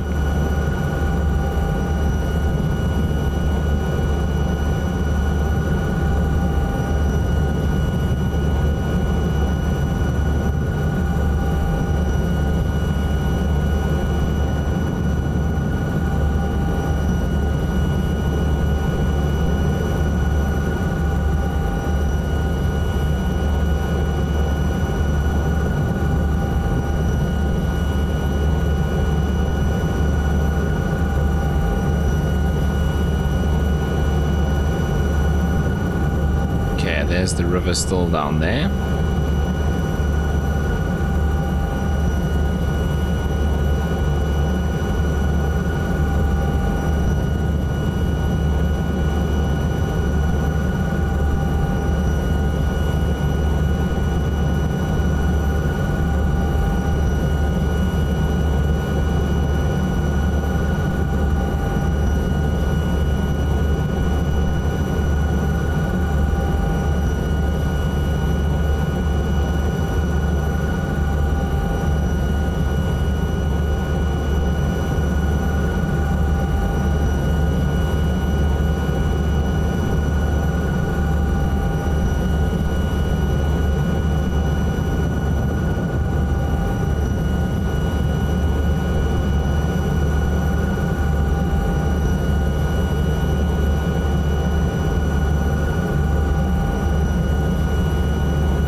active sky into passive mode.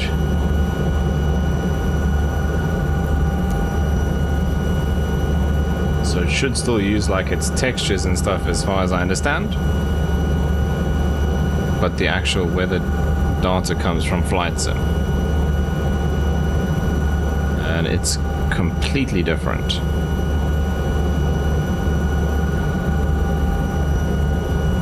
Also, the sim feels a lot smoother. Interesting. Right, there's the road beneath us. So we are back on track. I don't see the railway.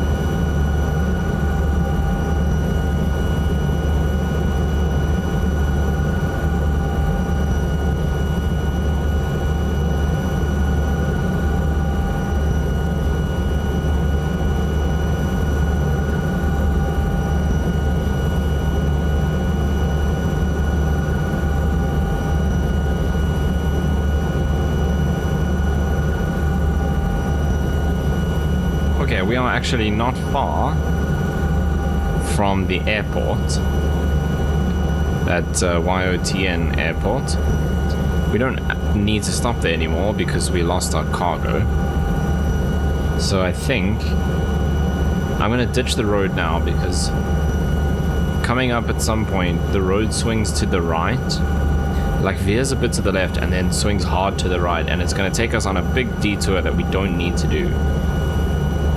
Here, I think we're about perfect where we are now. We'll see, when the road makes a big branch to the right, we carry on where the road was heading, and it'll take us towards that town and that airport. And then from there, we need to go and search for the exploration site.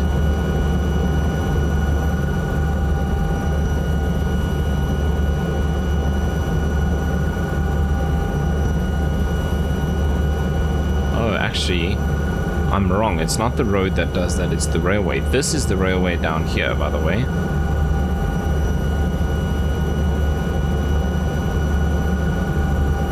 This is where they split. Okay, cool.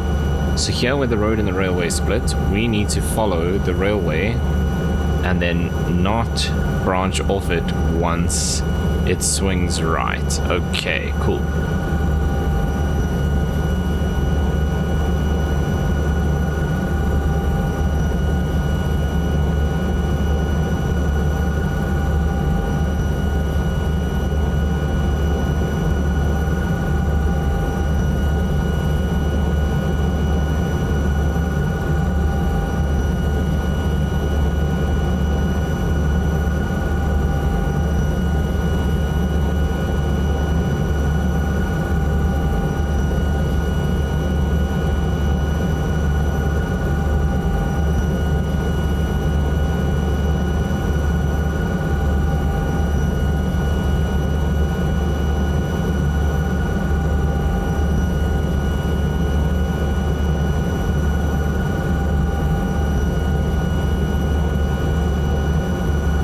There, that's the bend where the railroad goes right.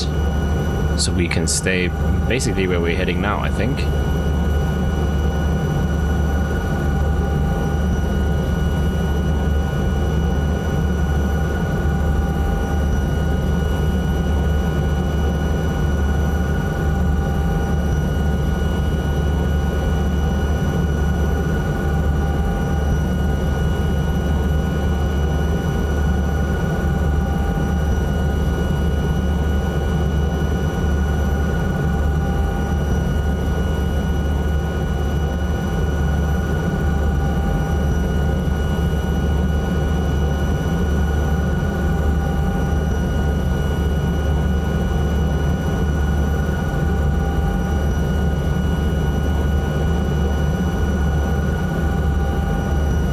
then looking at the map from Neofly, we can basically just keep following this railroad once we join back up onto it, because it goes right past where the exploration site is.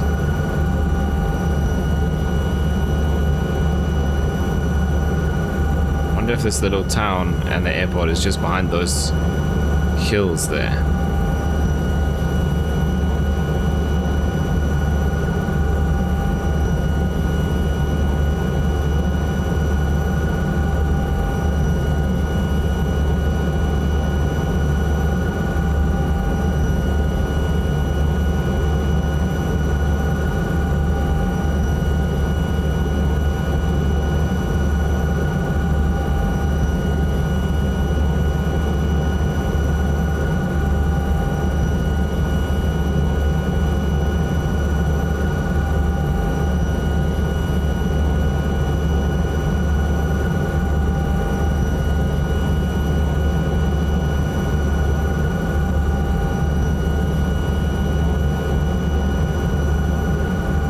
Then we're looking for the railroad to come back in from our right hand side, and that might even be it there. I think that is actually. Then yeah, I think the town is right here by these mountains.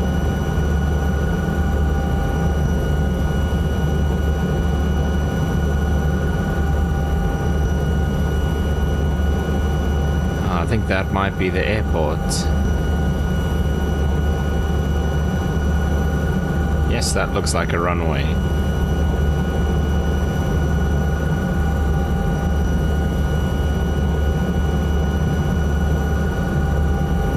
Then I'm thinking this is the road and railroad that we need to pick up, because we need to head out there.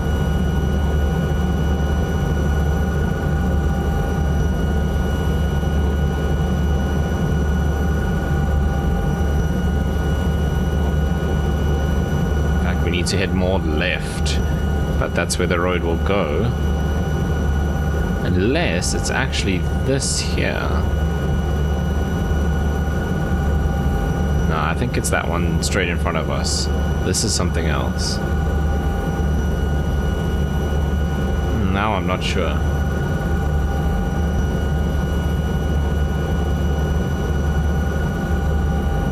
I think one's the road and one's the railroad. They're probably split up again. Okay, there's the little airstrip.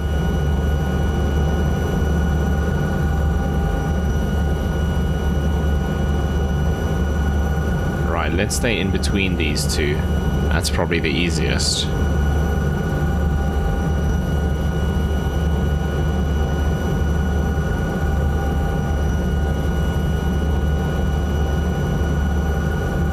We're not too far from the site. Ah, that's a river.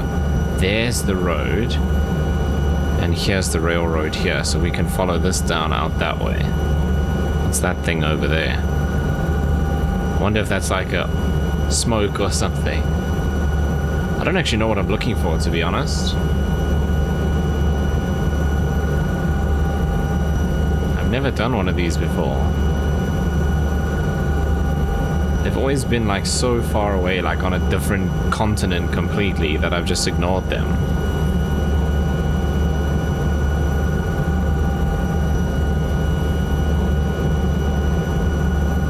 So I'm not entirely sure actually what I'm supposed to find.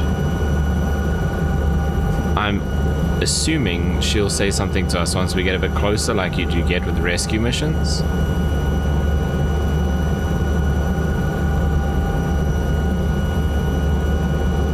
Or we'll see like a, I don't know, maybe a plane crash or something like that.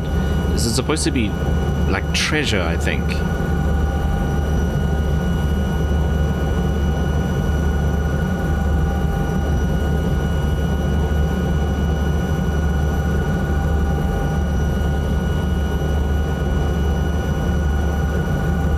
Here's the road, and it was on the right hand side. So if we just stick slightly to the right of this road. Should see something.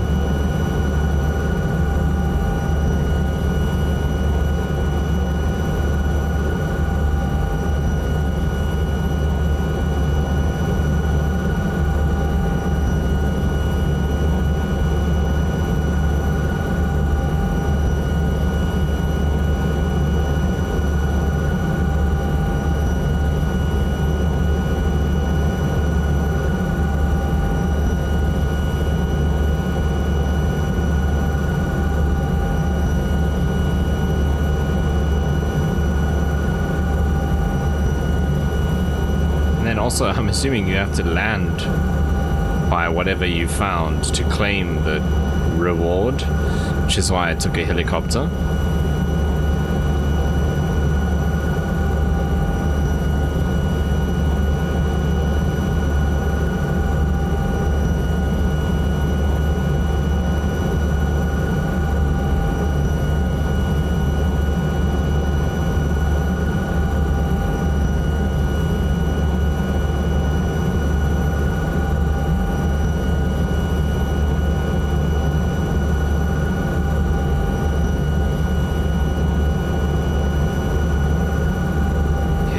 Turns this way a bit, so let's keep to the right.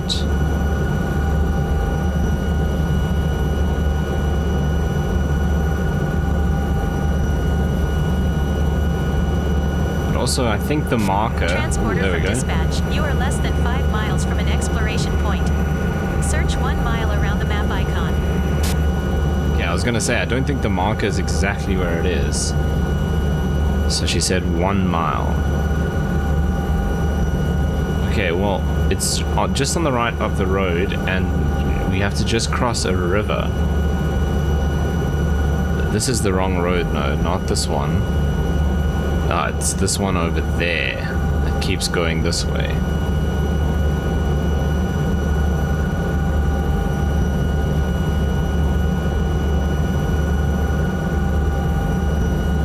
Okay, so she said less than 5 miles. There is a river up ahead.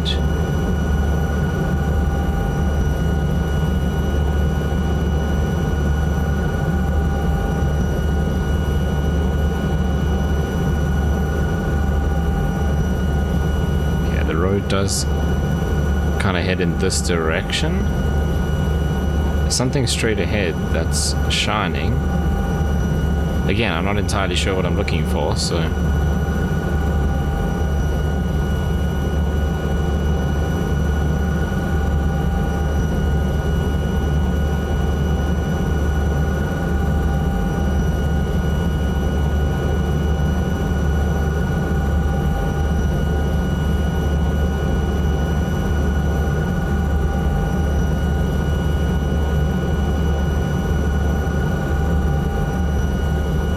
is over there, so we're to the right hand side of the road, and then we just need to cross the river. That shiny thing is the little bit of water.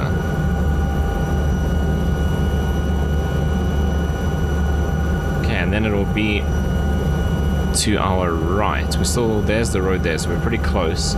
So it's going to be out there somewhere, whatever it is.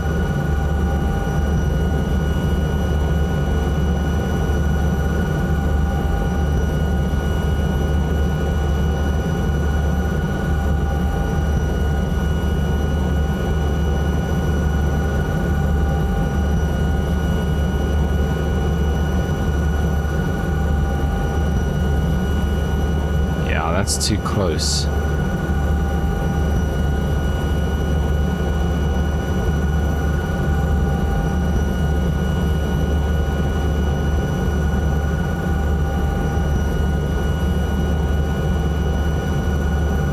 Okay, these hills mean we've gone past it, so I think we need to keep searching in this direction.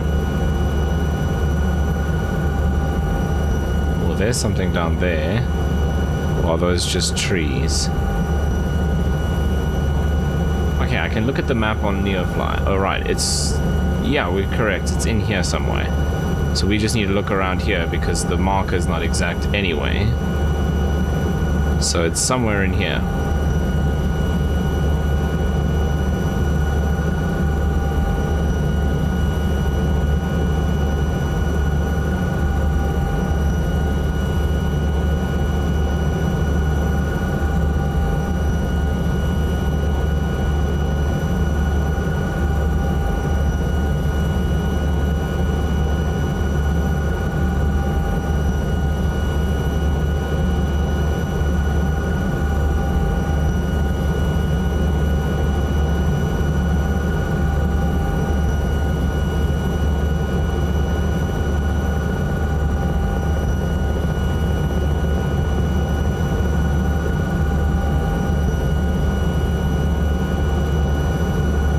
Okay, so I'm going to stay this side of the river.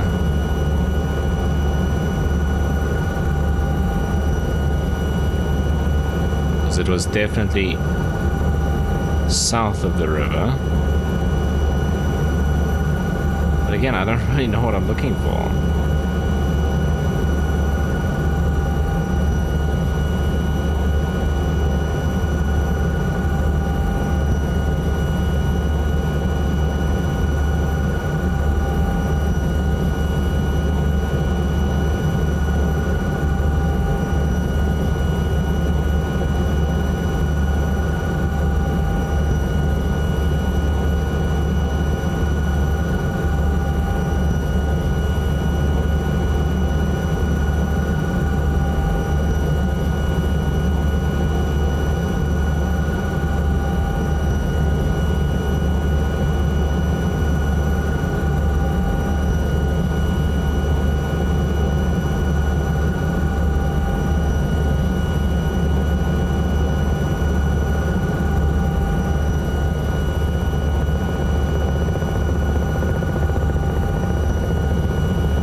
At the Neofly map, it's just here. The marker's right here, so there must be something down here. Okay, let's bring it down and slow down as well. There's something in those bushes there.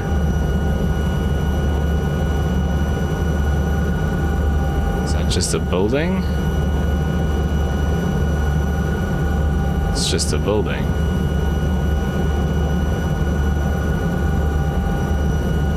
Is that what I'm looking for?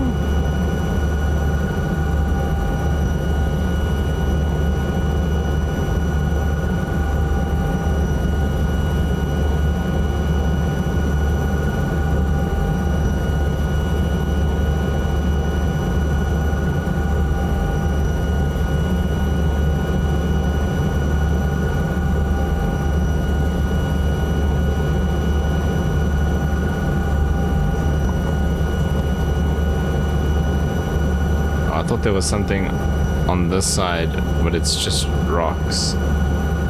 Nah, I don't think that's what we're looking for. Okay, back out this way.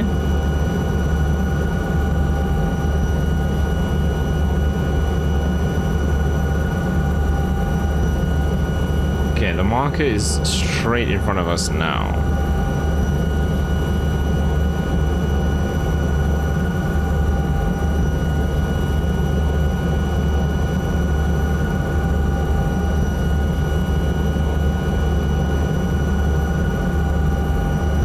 She said it can be within a mile in any direction.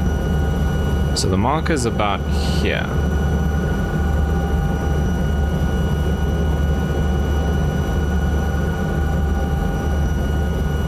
I do not see anything.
That maybe I have to get close enough for it to actually spawn in, and that maybe I'm flying too high.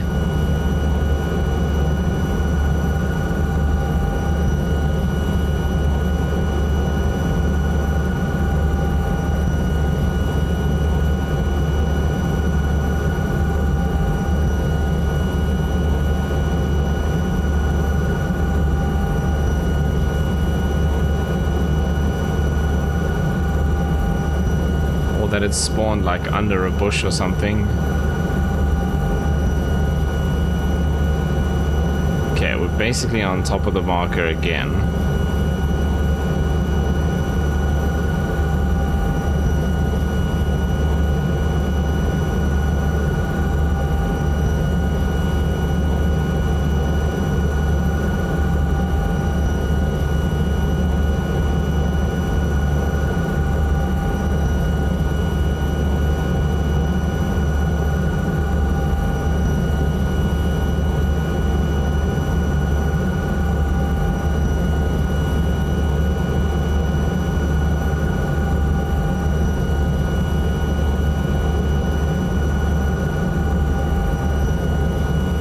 I feel like I'm missing something.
Don't see anything.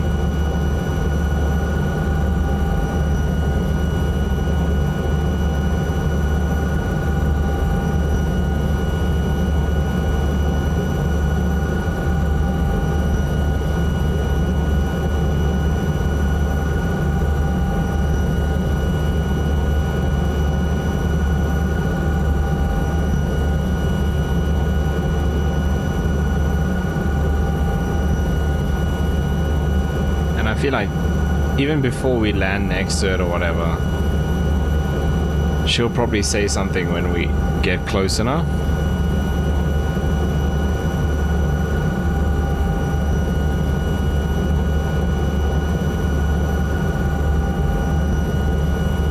So like if it was that building, I'm sure she would have said something.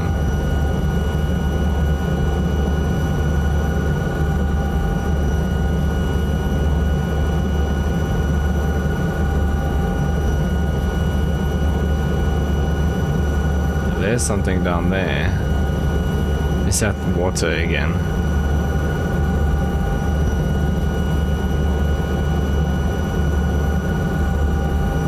Oh, that's something.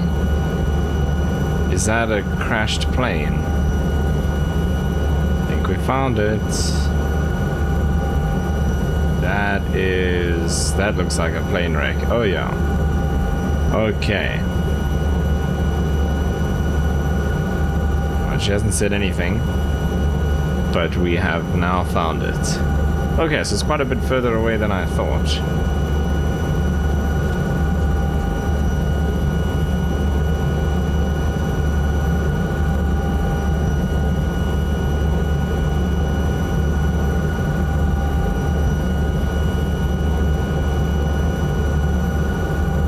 is that? Like a B-25?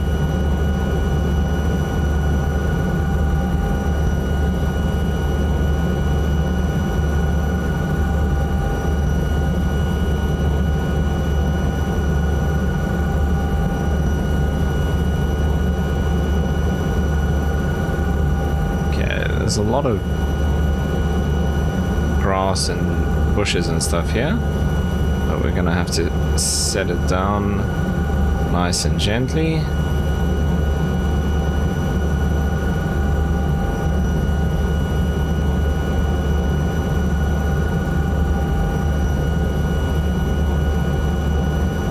Like there, maybe.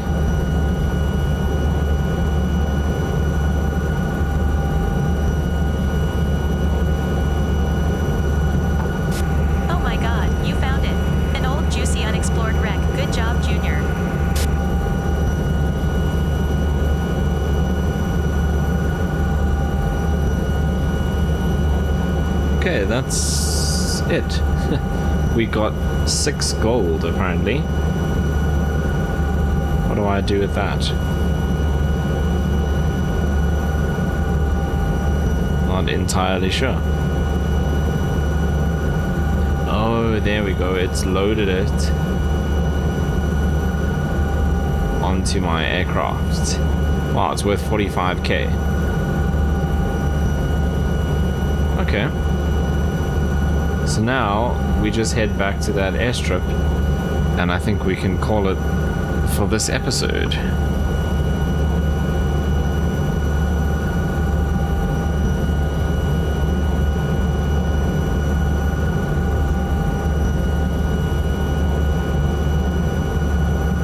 Pretty cool wreck.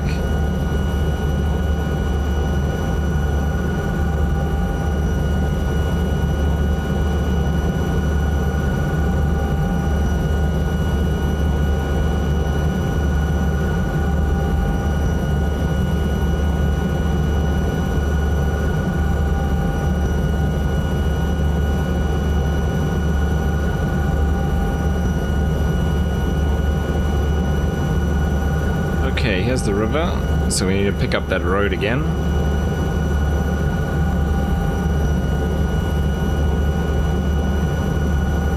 Alright, that's actually pretty cool. I've never done one of those before. So, we just have to take that... Ooh, we need to get this aircraft to an airport that buys gold.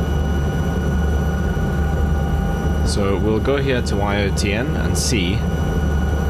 Maybe we'll be able to sell it there, otherwise we'll have to take it somewhere else. But this episode's been going for quite a while now, especially with all the weather things. So if we do have to take it somewhere else, I might save that for the next episode.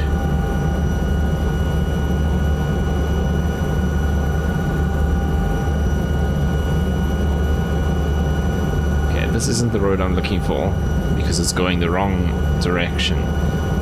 So it must be more to our right.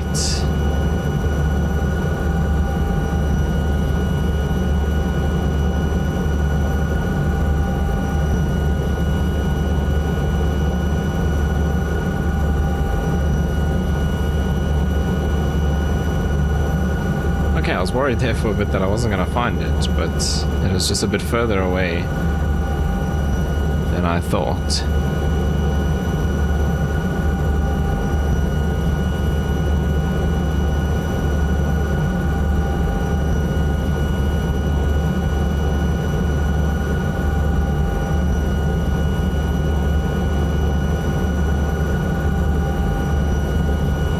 This road is also going the wrong direction. It should be almost parallel to us, not perpendicular. I think that's it there in the distance. But there are those hills. Those were close to the airport. Let's head for that.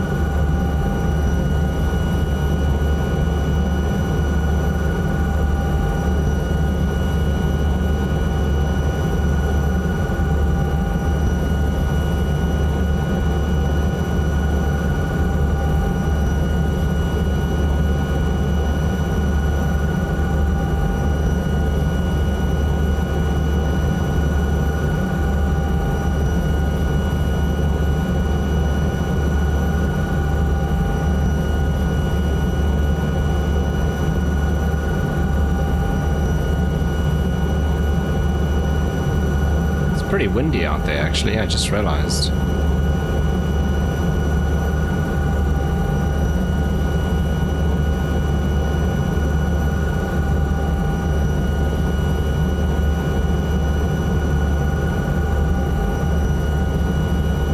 What's the chance that this little airstrip buys gold?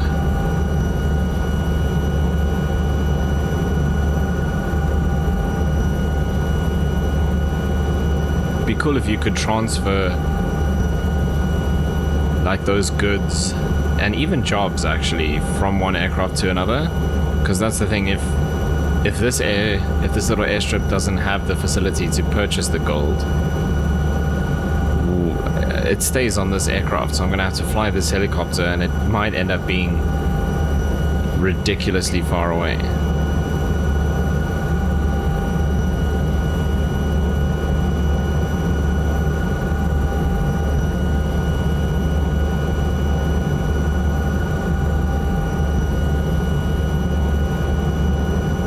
Okay, in front of us is the road I was looking for.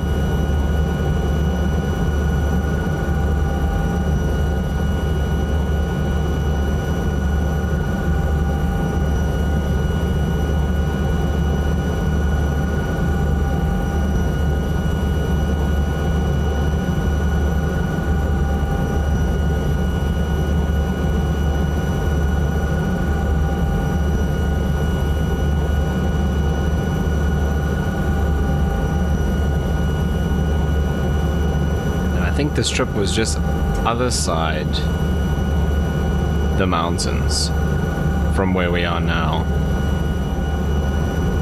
Right, there's the airstrip up ahead. Can start descending.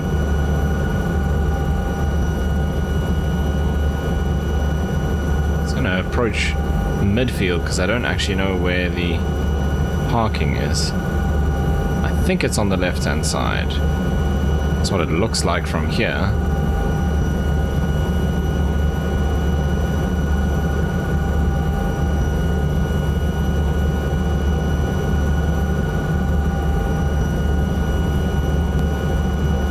Yeah, it's on the left.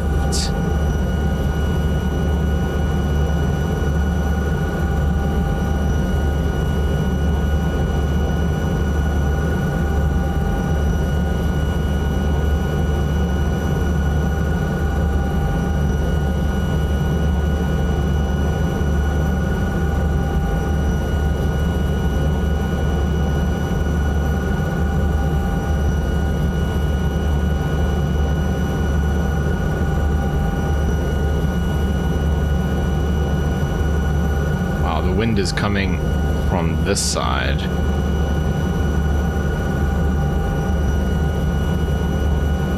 And it's pretty strong.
Nice little gravel strip. Oops. I thought it was a bump there, but it actually looks okay. We have touchdown. Hey, where did you appear from? Taxi to parking and shut down your engine.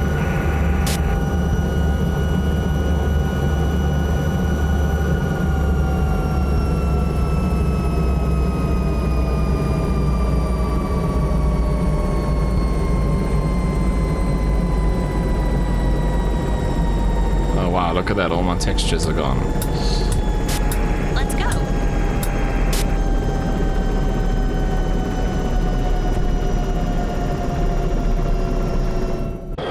Right, there we are, arrived at somewhere. Oh, that's quite a nice shot.